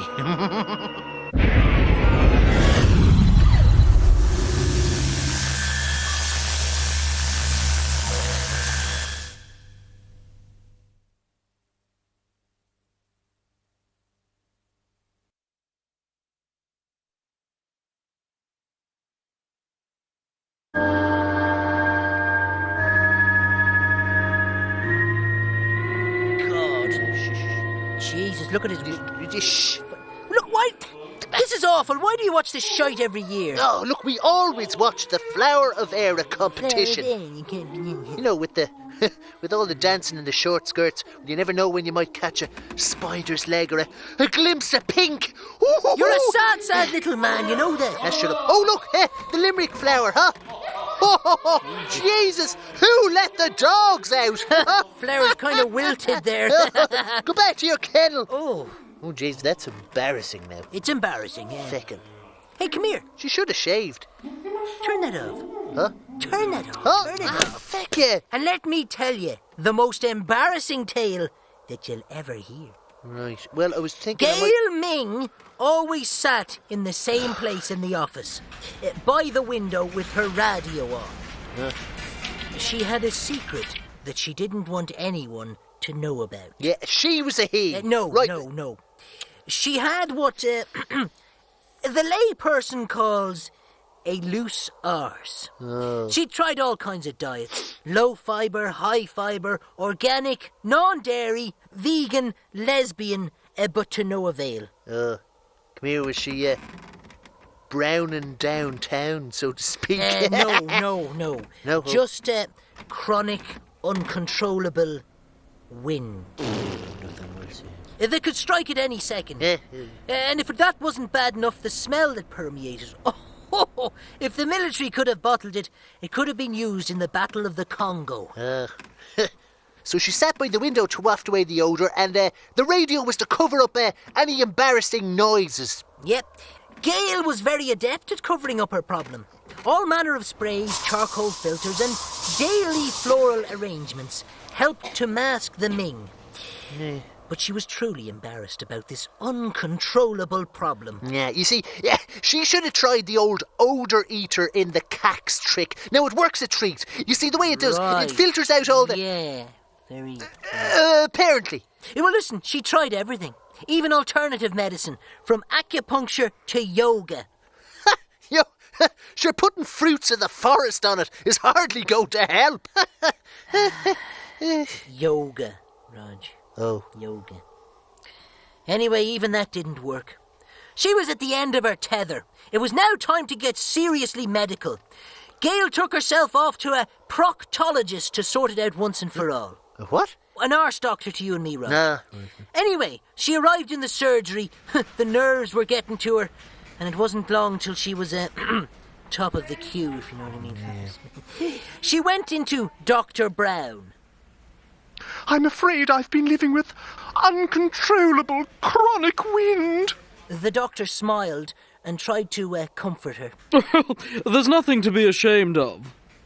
He said, "Just hop up on the examination table and I'll take a little look, shall I?" As she got into position, she was trying with all her might to keep in the unholy abomination that was banging on her bowel to get out. Better out than in. She knew that, but the doctor's head was in Zone A, so to speak. Was he giving her the old brown finger treatment, huh? Well, for a £65 fee, it's the least you'd expect. Yeah. Poor Gail was blue in the face, trying to keep it in, but there was only so much one bowel can hold back. And out it thundering came. The doctor, he tried to be polite. It's quite all right, madam. There's nothing to be embarrassed about. He was lying, and she knew it as his face went blue with the smell that could peel paint. He excused himself for a moment, and she could hear him retching in the nearby toilet. This was the most embarrassing moment of her life, or so she thought. But the proc doc came back and gave her an industrial-strength dose of Windies. All right, yeah. Well, so, did it work? Do you know what? It did. Oh, Grant, well, I'll just get back that to the program. evening, for the first time in a long time, she felt good about herself. She got a call from one of her few friends. Gail, do you fancy going out tonight for a drink? And do you know what? She did. Her friend met her at the door of the pub. Jim's here, and he brought a friend.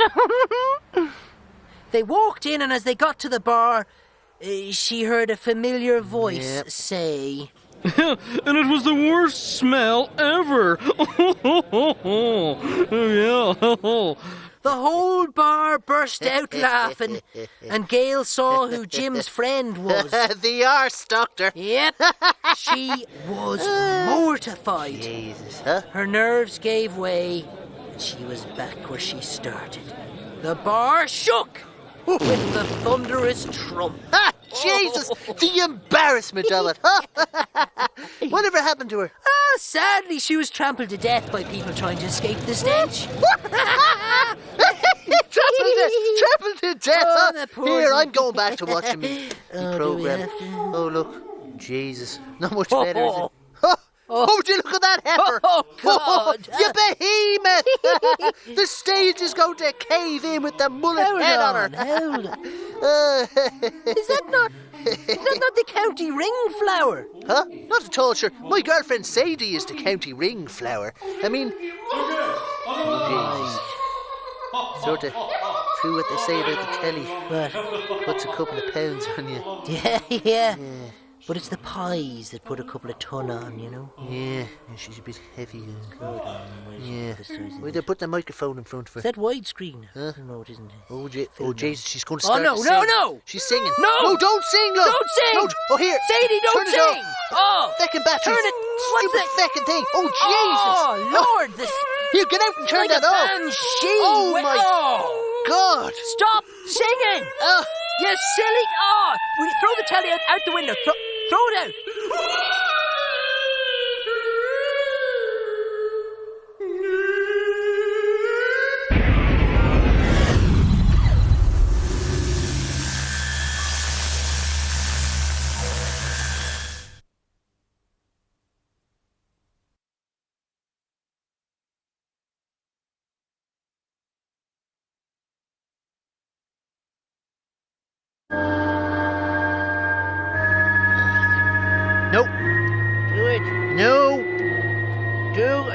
Look, she was fed last week. If you don't feed your granny, who will, huh? Huh? Look at your granny, for God's sake. Oh, hold man. on. Go on, psst, go on, you rat-nosed hat. Go on. Ah, jeez, he broke the thing. Mange-ridden bag of shite. Jesus. Look at that, go broken. down and feed your granny now, will you? Look, how come it's always my turn? 'Cause you're her grandson. Oh. So are you. Yeah, but you're her favourite grandson. And it's a holy day of obligation as well, yeah. What holy day? Look after your granny day. Since when is look after your granny a holy day of obligation? Since Hallmark brought out the card. Well, I'm sick of looking after her. Yeah, we should get someone in. Get someone That's what we in? should do, yeah. Sure, she ended up eating that Meals on Wheels, fella. Yeah, right enough. Oh. What about an au pair?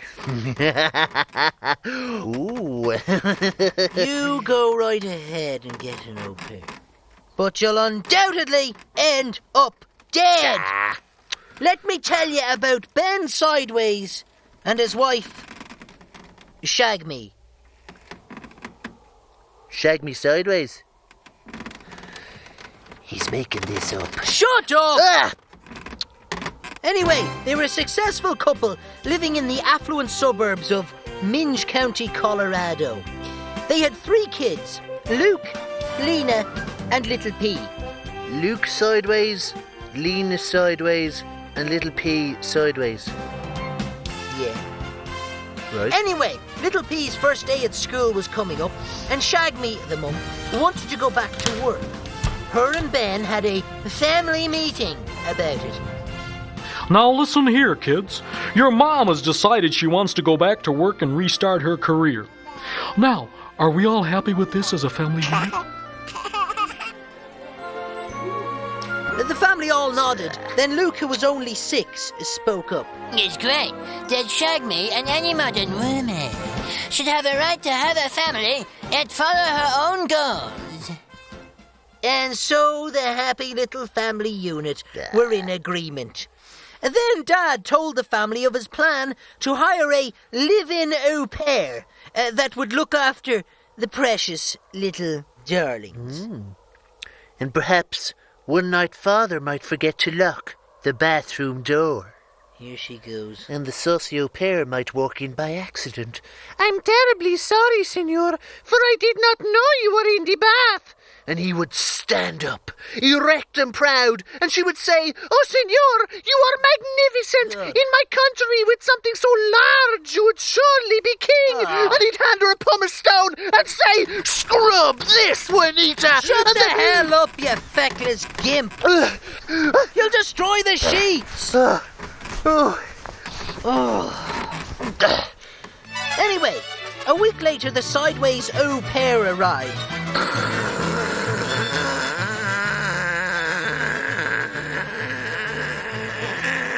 Consuela. Sorry? From Mexico. Not a word of English did she have. No. It was her first time out of Mexico, but she seemed to have an instant rapport with the kids.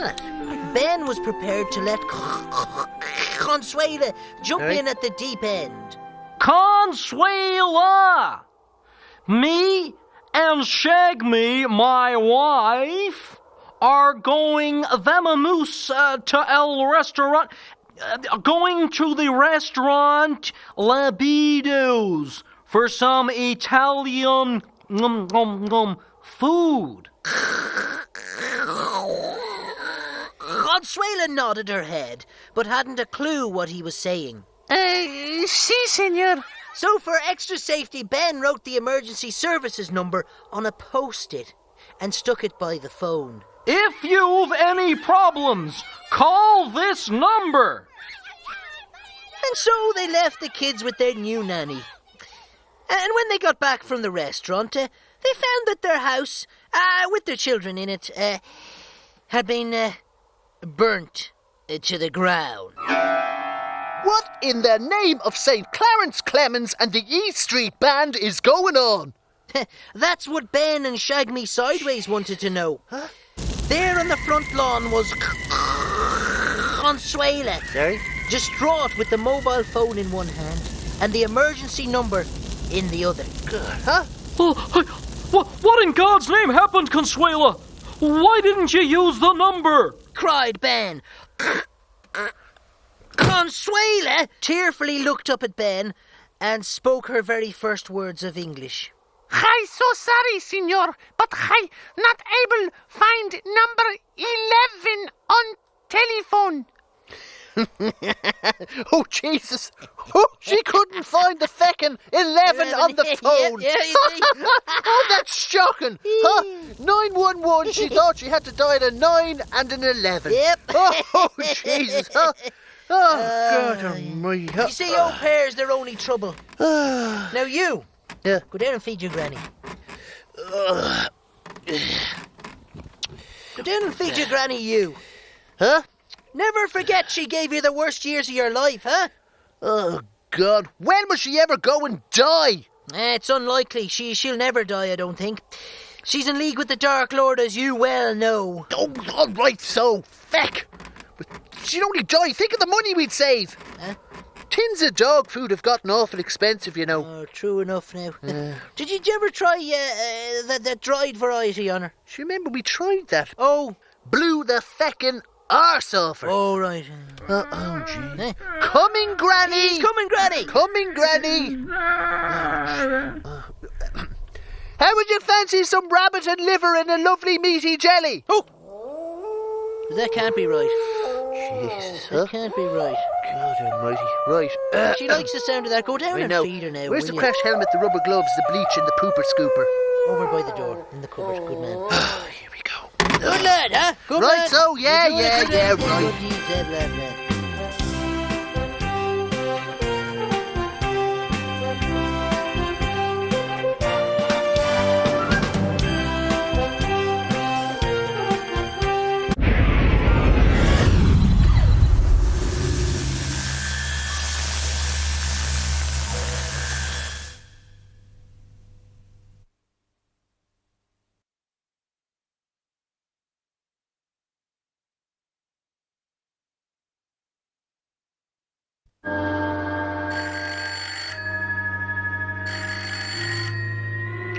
Here, leave it ring, they'll go away.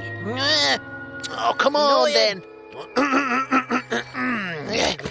Hello? Yes, this is he. Oh, all right, hold on. It's a woman. Soulmates dating agency for the unattached. Gave her my number. Soulmates for the unhinged, more like. Shut your hole. Hello? Oh, no, sir. No, not you, love, no. Right. So you want to know about me? How big am I? I'd say about the full 9 inches. Oh, right, sorry, yeah. I'm 6'6", well built, into tennis and other sporty things. Shut up. What's that? Country walks? I suppose so. Right, now you. How big are your tits, love?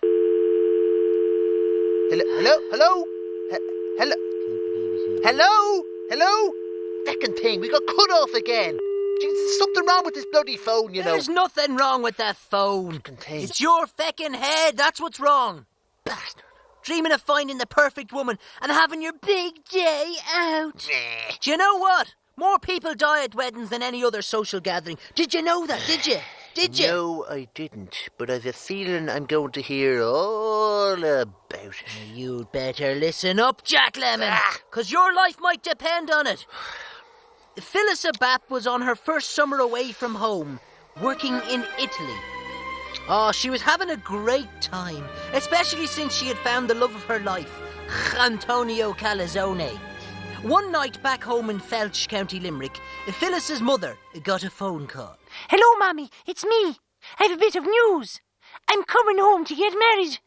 Oh, he's lovely, Mammy. His name's Antonio and he's Italian. Mrs. Bap was stunned. She said nothing and handed the phone over to Father. Excitement. How are you, love, huh? Congratulations, it's great. Huh? We're looking forward to meeting him, Yeah. Your mother? Ah, she's delighted, love, delighted. But Mrs. Bap was far from delighted. Huh? She couldn't believe it. What? Her beloved little girl marrying a bloody foreigner. Jeez, the old cow, huh? Yep. Oh, yeah, she wasn't one bit impressed. Have you ever heard the like? She barked at her husband. Well, I think it's great. Our daughter has found happiness.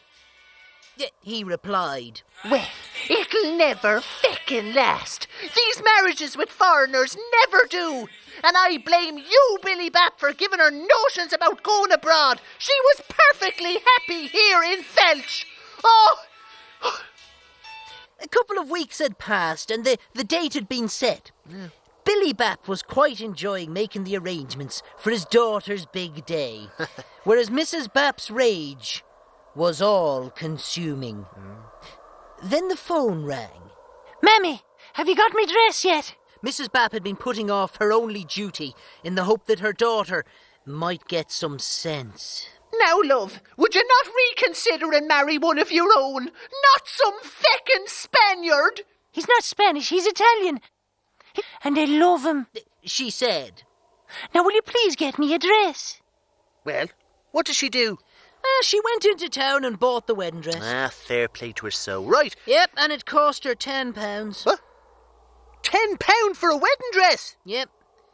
In a second-hand shop. Oh, the bitter bitch, huh? Her daughter's big day and she buys her somebody else's old dress. Well, you see, in her twisted mind, she wasn't going to waste any money on a marriage that would never last. Oh, here. Anyway, the big day arrived. Mother sat there the whole day with the scowl the size of Bell Turbot.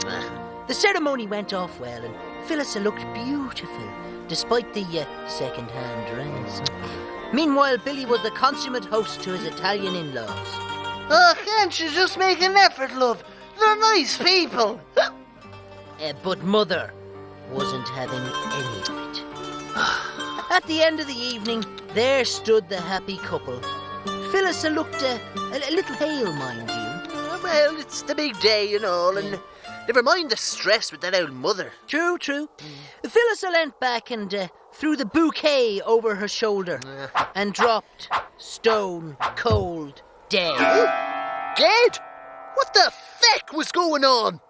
What had happened was, Mother, in her twisted, bigoted mind, had bought the dress of a bride who had died on her way to the altar. She was to be buried in her dress, but a money-grabbing undertaker had stripped her of the dress before she was put in the ground. You won't be needing this, my dear. I'll get a few bob for it. Thank you. And had sold the dead bride's dress to a second-hand shop for a measly couple of quid. It was the formaldehyde from the embalmed corpse that had soaked into the dress, and poor Phyllis had absorbed the formaldehyde into her veins throughout the day, causing massive organ failure.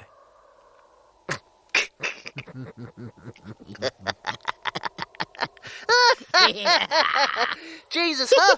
That cheap wedding dress ended up costing an awful lot. It did. Oh, God. Yeah. Anyway, listen, you're done with all that matchmaking nonsense, aren't you? Huh? Because I tell you what, if you're that desperate, why not try telephone sex, huh? Oh, I have. Yeah. Hello. It's a bit painful, though. I find it a bit painful. Oh, and the curly wires as well. They get caught up around your gels and all. What do you do? Oh, Jesus, no, you didn't. Oh, well, not the whole phone. Just a bit you're holding. Oh! Oh!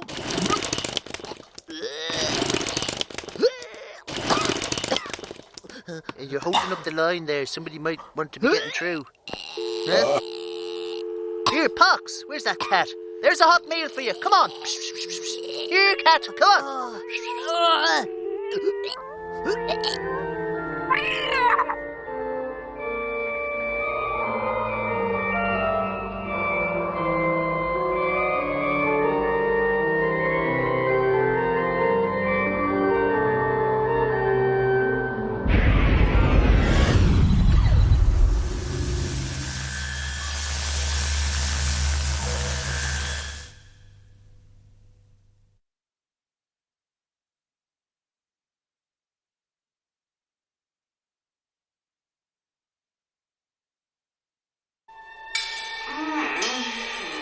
Wow, look at that.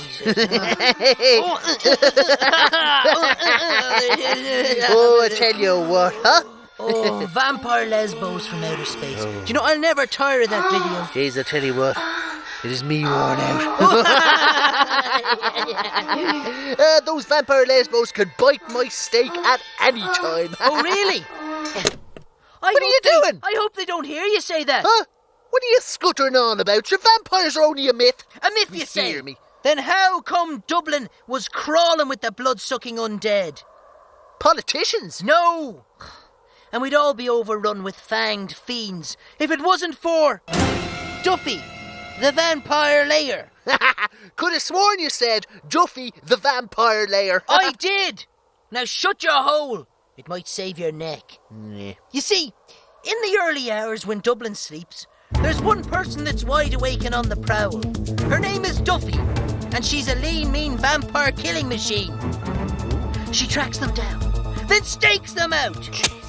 It's her mission in life to cull the vampire population of Dublin before they take over. Oh, or before, now wait now, or before they double in numbers, huh? Do you get a double in... You see what it is? Shut you Dublin. cake hole, you scrote munching goblin. This is serious. Anyway, sometimes when she's out slaying, and if she likes the look of the vampire, she might shag them. Now, would that be in the Slayer guidebook? Oh no. But despite being a slayer, you see, she was still a girl.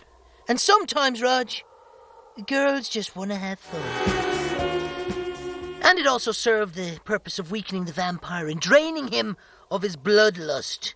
And just when he was thinking he got lucky, she'd drive a stake through his heart. Jesus! Yeah. She'd lay them, then slay them. That's how she got the name Duffy, the vampire layer. Yeah. Anyway, she was doing a great job up until the night of Friday the 13th. Vampire activity was particularly high that night. Duffy was patrolling the usual haunts of the undead. The pod? I'll ignore that on grounds that you're slow. Anyway, she was set upon by a gang of vampires, intent of ridding themselves of the cursed slayer. She put up an amazing fight, but there was just too many of them. She thought her time was up, when all of a sudden, out of the shadows, came a dashing figure. Did he have a red book under his arm? Was it the Michael Alpin fella from, Was This Your Life? No, you feckin' idiot! She didn't recognise him, but she knew he was a vampire, and was amazed to see him fight off the two remaining vampires that were about to kill her. He helped her to her feet. Oh, thank you, she said as she pulled a stainless steel stake out of her sock. Her sock, huh? She was about to plunge it into his heart when he spoke. I have long been an admirer of yours. Yes, I am a vampire, but my heart is not cold, for I am in love with a mortal. He turned to her. She could see the goodness in his eyes, something she had never seen before in the undead. She knew she couldn't stake him, as he softly spoke. I am in love with you, Duffy. So she went back to his lair and lived up to her name, huh? Oh, they made passionate love, all right, but there was no slaying done. This was true love. Over the next few weeks, love blossomed. They did all those couple things, you know, walks in the park. At night, of course. Midnight movies and 24-hour bowling and Quasar. But there was a problem. You see, your man, he was the living dead, destined to live forever, and a blood-sucking vampire to boot. Whilst Duffy was a mere mortal, and had vampire slaying in her genes, like her mother and grandmother before her. Duffy knew there was only one way that their lives could be in harmony, and that was for her to renounce her vampire-slaying ways and herself become a vampire. You'd have to sleep on that one. Don't get me wrong, Rodge. She didn't come to this decision lightly. After all, her sole mission in life was to slay the vampire. But love always comes first. So what did she do? Well, one evening she lay down and spoke to her love. I want you to bite me so that we can be together forever. She told him. Oh, he was reluctant to bite the woman he loved. Eternity means forever. Are you sure this is what you want? He said to her, but he knew by the look in her eyes that this was what she wanted. So he leant over and plunged his fangs into her jugular. Soon she would join him in undead union. Yeah. Well, they would have if he hadn't exploded right in front of her. Jesus, what the feck happened? Well, you see, they had both failed to realise that the blood flowing through Duffy's veins was blessed Slayer's blood. You don't say. Not mere mortal's blood. And that gave her total immunity from the vampire's bite. And as she'd never been bitten before, how was she to know? So she'd inadvertently just killed her true love. Anyway, she's still laying and slaying, keeping the vampires from our door. But now, you see, with a broken heart. Who gives a shite? Wait a minute now. Just now, how could she have killed him if he was already dead? Yeah, shut up, Rodge. No. But you know, like, seriously, it doesn't make any sense, because how could you kill the undead if they're already dead? Yeah, right, Rodge, good man. Listen, No, you'll but be dead in a minute if you don't make me some feckin' tea. So you making the tea, huh? Every night I ask the same question. It's simple. Are you making the tea? Huh? What's that? Are you making the tea, I asked? Hello, Rodge. Simple question. Are you making the tea? Do you know what's after happening? I'm after breaking both me legs. Well, I'll break your other feckin' too if you don't make me some tea. God, every night. You couldn't help me, could you? No. A little bit? I need some tea. It's a little sore. Could you call the ambulance?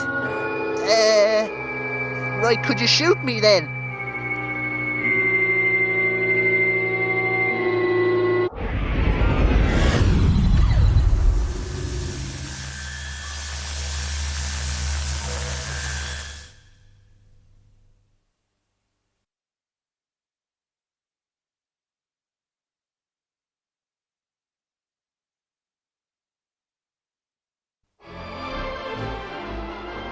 Oh, a nice relaxing evening by myself. I want to get banged on the beach. Diddly-die, what a great life it is down by the sea. Here she Oh, comes. it's fantastic, yes it is. It's a great life down by... How you bollocks? Yeah. Huh? I had a great day on the beach with Sadie, you know. You should have come. Did you? Yeah. Did you? You wouldn't catch me dead on a beach. Huh? Sand in your cacks, kids screaming, and crabs up me crack. Thank you, but no. It was great. Right. Sea air, a bit of a dip, and then me and Sadie had a 69.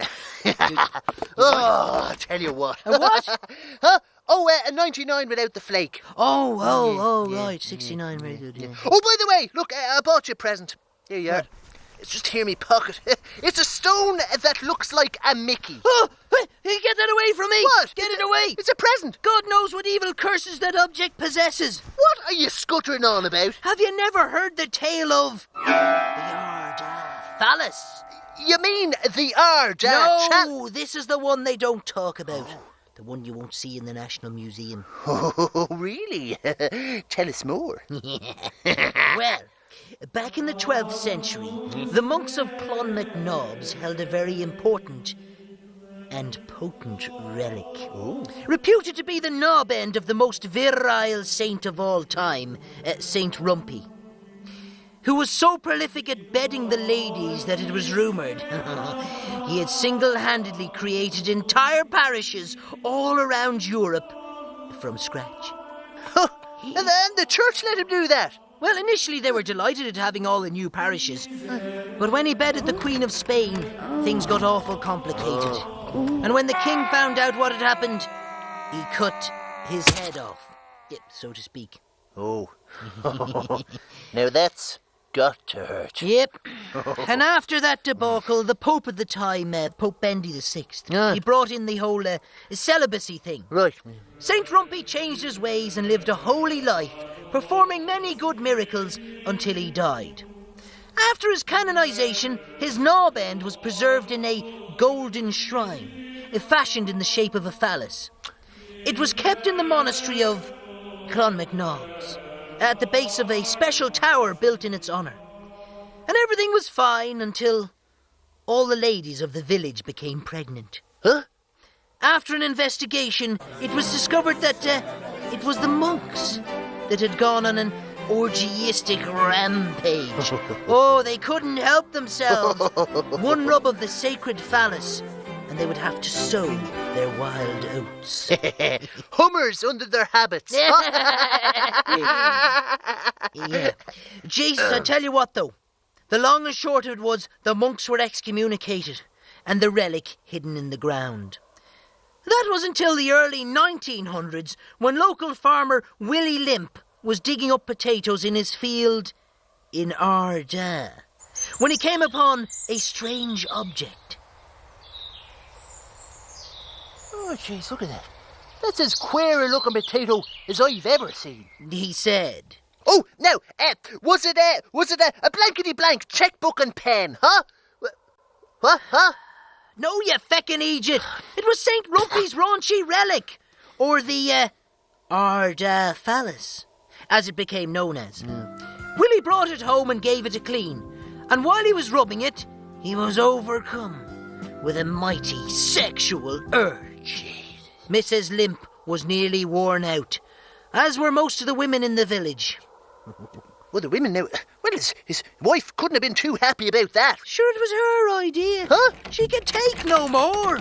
You see, the urge was all-consuming. Oh. The power of the phallus was relentless. Jesus. Willie went to the doctor. Willie, all I can tell you is, if you do not stop, you will ride yourself into an early grave. He said. Jesus. What a way to go. Willie eventually decided to take the object to his parish priest to see if he had any advice for him. The priest's face went white when he saw the relic. He pulled down an ancient book and read something out in Latin. What did it say? How on arse would I know? It was in feckin' Latin. All I do know is the priest told Willie the church wanted nothing to do with the relic, to get it as far away from the parish as possible. So the next day he packed up the relic and headed for the coast. He was almost dead from riding by the time he reached the sea. There was a liner about to leave, and he thought to himself, Oh, jeez. The best thing I can do is get this thing off Irish soil. Oh, jeez. And in his exhausted state, he managed to stuff the relic into a luggage chest before it was put on board. Now that's a good idea. When the captain opened his luggage... Captain? He was surprised to find a phallic-shaped object. He gave it a rub, and then the urge took over. He was too busy whining, dining, and 69ing to notice the iceberg. Iceberg? Yes, Rodge. The ship had a name you might well be familiar with. The USS Enterprise. Stardate captain calling your log. Feckin' Egypt. The Titanic. The Titanic. Jesus, huh? The Titanic. It's not easy to see an iceberg, Rodge, when you're ball deep in second class. That's the story you don't hear, you see. Yeah, that's not in no history book. Titanic, USS No, Enterprise. sir. No. Come here. Did they ever find the relic? No, and you never know where it might turn up. Never know. Come here, Podge. What? Wait till I tell you. What's going on? Me and Sadie. Yeah, what? We went skinny dipping. Oh, that frothy surf slooshing around your privates. Never eat fish again. Oh, God, I'll never sleep tonight now with the thought of that. Seaweed and cellulite. Look at me own surfboard. Look at that. Oh, put that away. Put it down. God, I'm nearly sick to me stomach.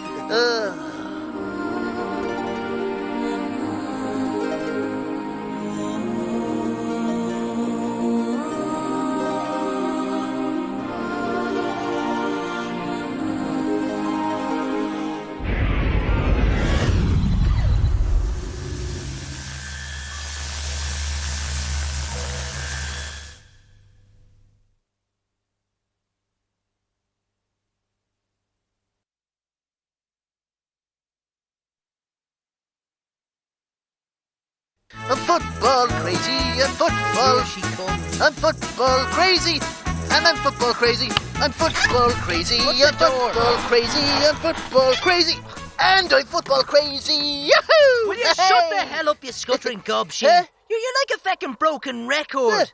Worse than that top of the poppin' fellas, the Rod Stewarts. That's what you're worse than. I can't help myself. I'm so excited. Me soccer team are in the Furry Glen Cup final. Yahoo! Your soccer team? Yeah. Sure, they've never let you off the bench. You're an embarrassment to them. Well, I can't help it if nature's urges take over whilst I'm running around in me polyester shorts. It's the static build-up around me bollows that launches me pocket rocket. Yahoo! Well, you brought shame on this family. And a whole new meaning to the term tackle on the pitches of County Ring. Huh? Never mind the term head the ball. Shut it, you! Anyway, football, huh? The most dangerous sport in the world, you know. What? More dangerous than bear wrestling, huh? There was a team up in Dublin. Ponce's leave. They were known to their fans as the Randy Rovers from Ballyrandy. Oh, they were at the arse end of the league. Their coach was a Mr. Class. Familiar. Coach Class. Think I heard of him. Yeah, right. Anyway, it was his last year of coaching, and he was determined to go out in style. Look, lads, I knows yous are trying your best, right? And I know the commitment's there. And this year, lads, I think you're at your fittest. I do. I think we can win the league, huh? In fact, I know we can win the league, what? The lads all cheered, and the motivation was there, but there was one thing lacking. They weren't any good. He had them training all hours, and they were really trying their best, but when they got out onto the pitch, God, it just all fell apart. There was depression in the shower room afterwards. The old shower room, huh? Here she goes. You know the way you be in the shower room, all soaped up. All the lads together, buck-naked male camaraderie, huh? You just can't help looking, can you? You can't help... You know the way...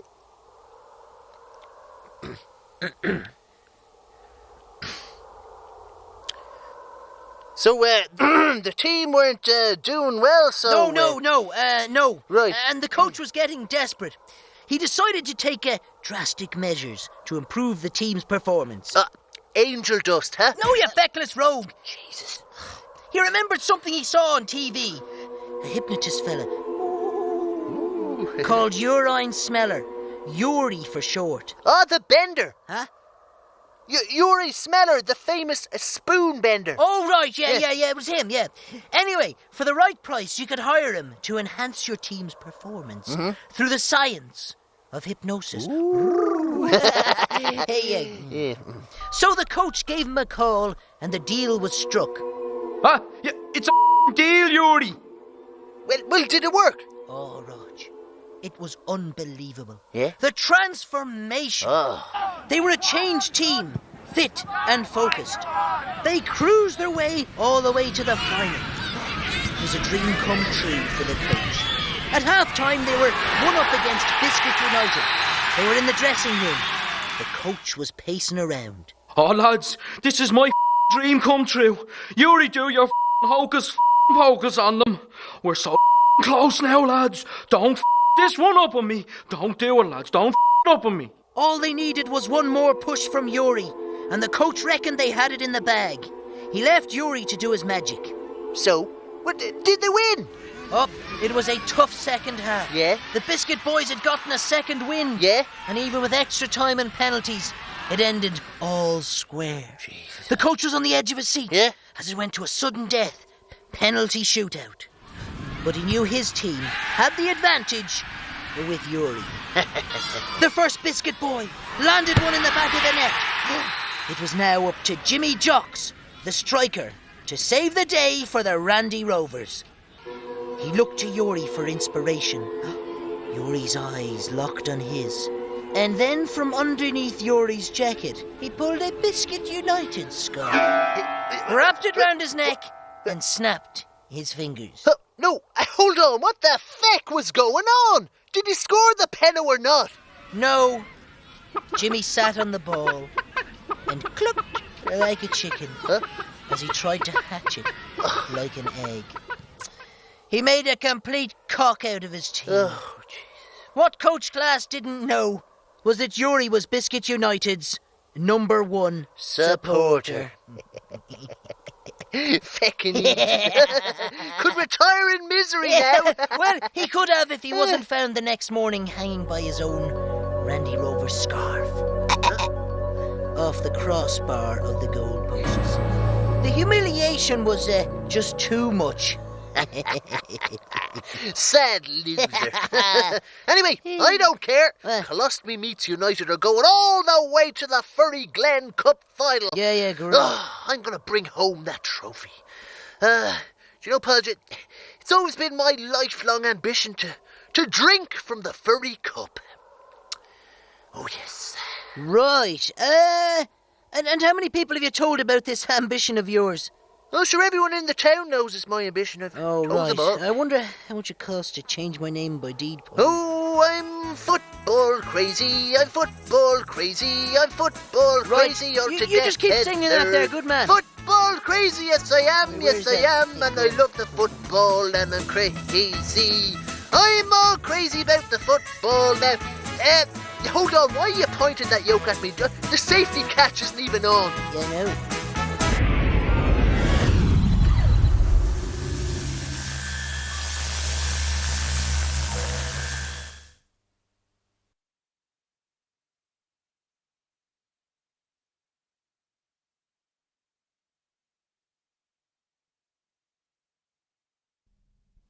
Or at least in the morning.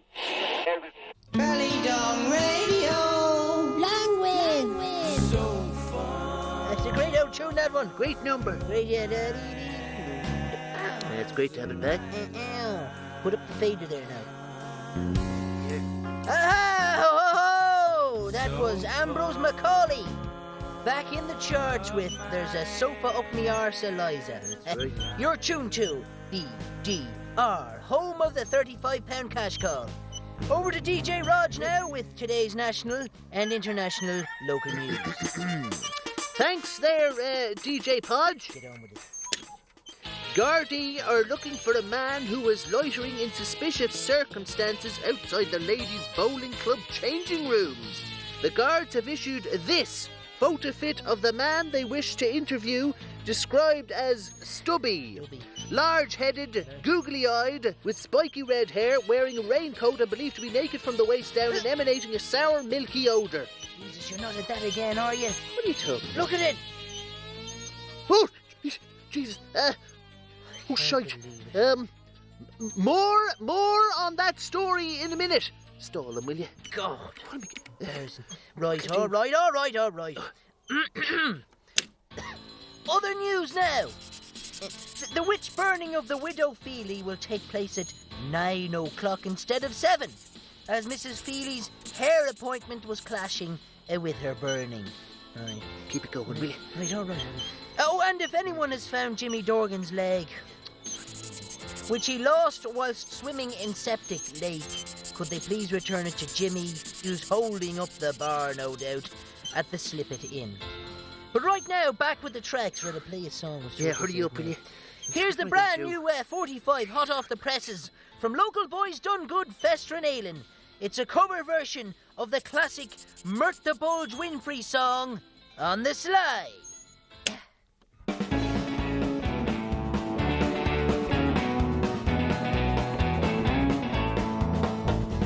I'm just a fella who's on for the crack and doing the dirt behind the wife's back. I'm not proud, but I'm horny all the time.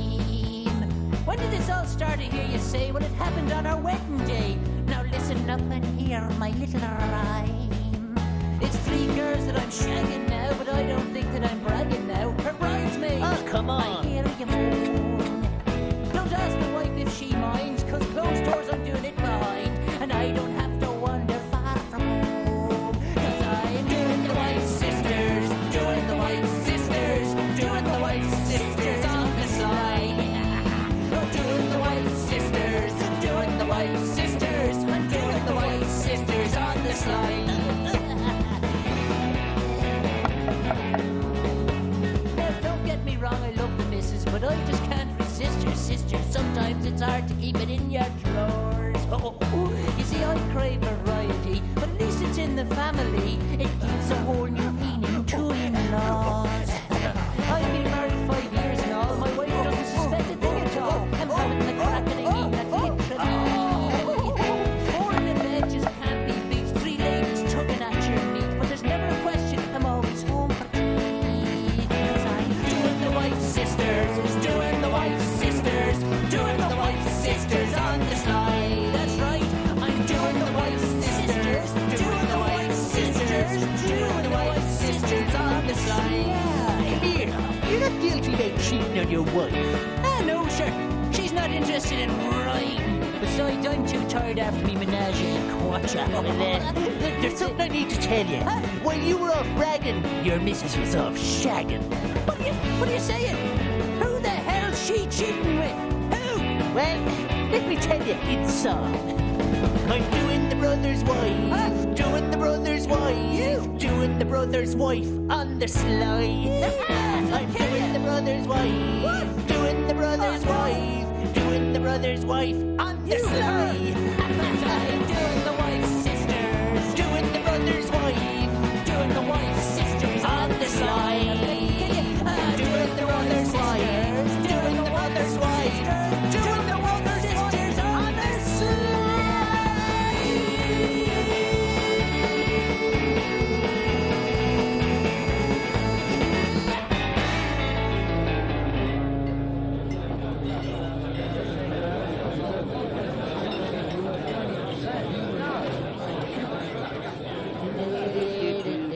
Yeah, that was great there, listeners, wasn't it, altogether? Well, now it's time for a national and international local news update. No, it's not. We're not doing any more Shut news. up. That report earlier, listeners, about that pervo fella who was only trying to catch a glimpse through the window outside the ladies' bowling club changing rooms has been updated. Right. They're looking for somebody completely different now, altogether so they are. In fact, they're looking for an Antonio Banderas lookalike. Yeah, so they good are. man. Yeah, right. Yeah, what? Yeah, no, I told you he's here. Yeah. Who's that? Hold on. What do you do? Huh? What? Nothing, no, I've just got to read out something now. Right. Yes, the police have just received a phone call from a concerned family member. Huh? Identifying the pervo's whereabouts. So, police are on their way to apprehend the Ballydung Flasher. The Ballydung now Flasher? known, yes. Oh, Jesus. Podge! What? How you? Listen, some bastard shopped me. I That's better go shocking. into hiding. Oh, hiding. Where exactly will you be hiding? So we know. In the bed. Yeah, away with you, Dr. Richard Kimball. Good man there now. Yeah, right, yeah. Listen, I'll throw them off the scent, right, if they come looking, yeah. What's Yeah, that? good, nothing, good man. What's that you're saying? Yeah, hello, can I speak to Garda Bent, please? What's up? Yeah, what's up with you? God, it was a bit funny for about a week, that was. Yeah, hello, Garda Bent. Yeah, he's in the bed here beside me. Yeah, I'll keep him here, don't worry. So, I won't be hearing any more about those outstanding parking fines, will I, if you get my drift? You know what I mean? We've an understanding. Huh? Good man. All right, I'll see you in a bit. Good. Oh, by the way, how long were you going to thinking of giving him? 3 years. God, that's quite lenient, really, when you think about it. All right, good man. Good man. See you soon. Good man. Oh, you're still there, good man. Woo! This is the DJ Podge show on me own. It's great. BDR right now. Play this track now. Donny Gusset, right, with his Shaving Ladies 1, 2, 3. That's a great song now. Is that them? Oh, no, to be here in a bit. Take your shaver by the hand, now show it who's in command. If you think that is too much trouble, remind yourself of all that stubble. 1, 2, 3. Shaving ladies. 1, 2, 3.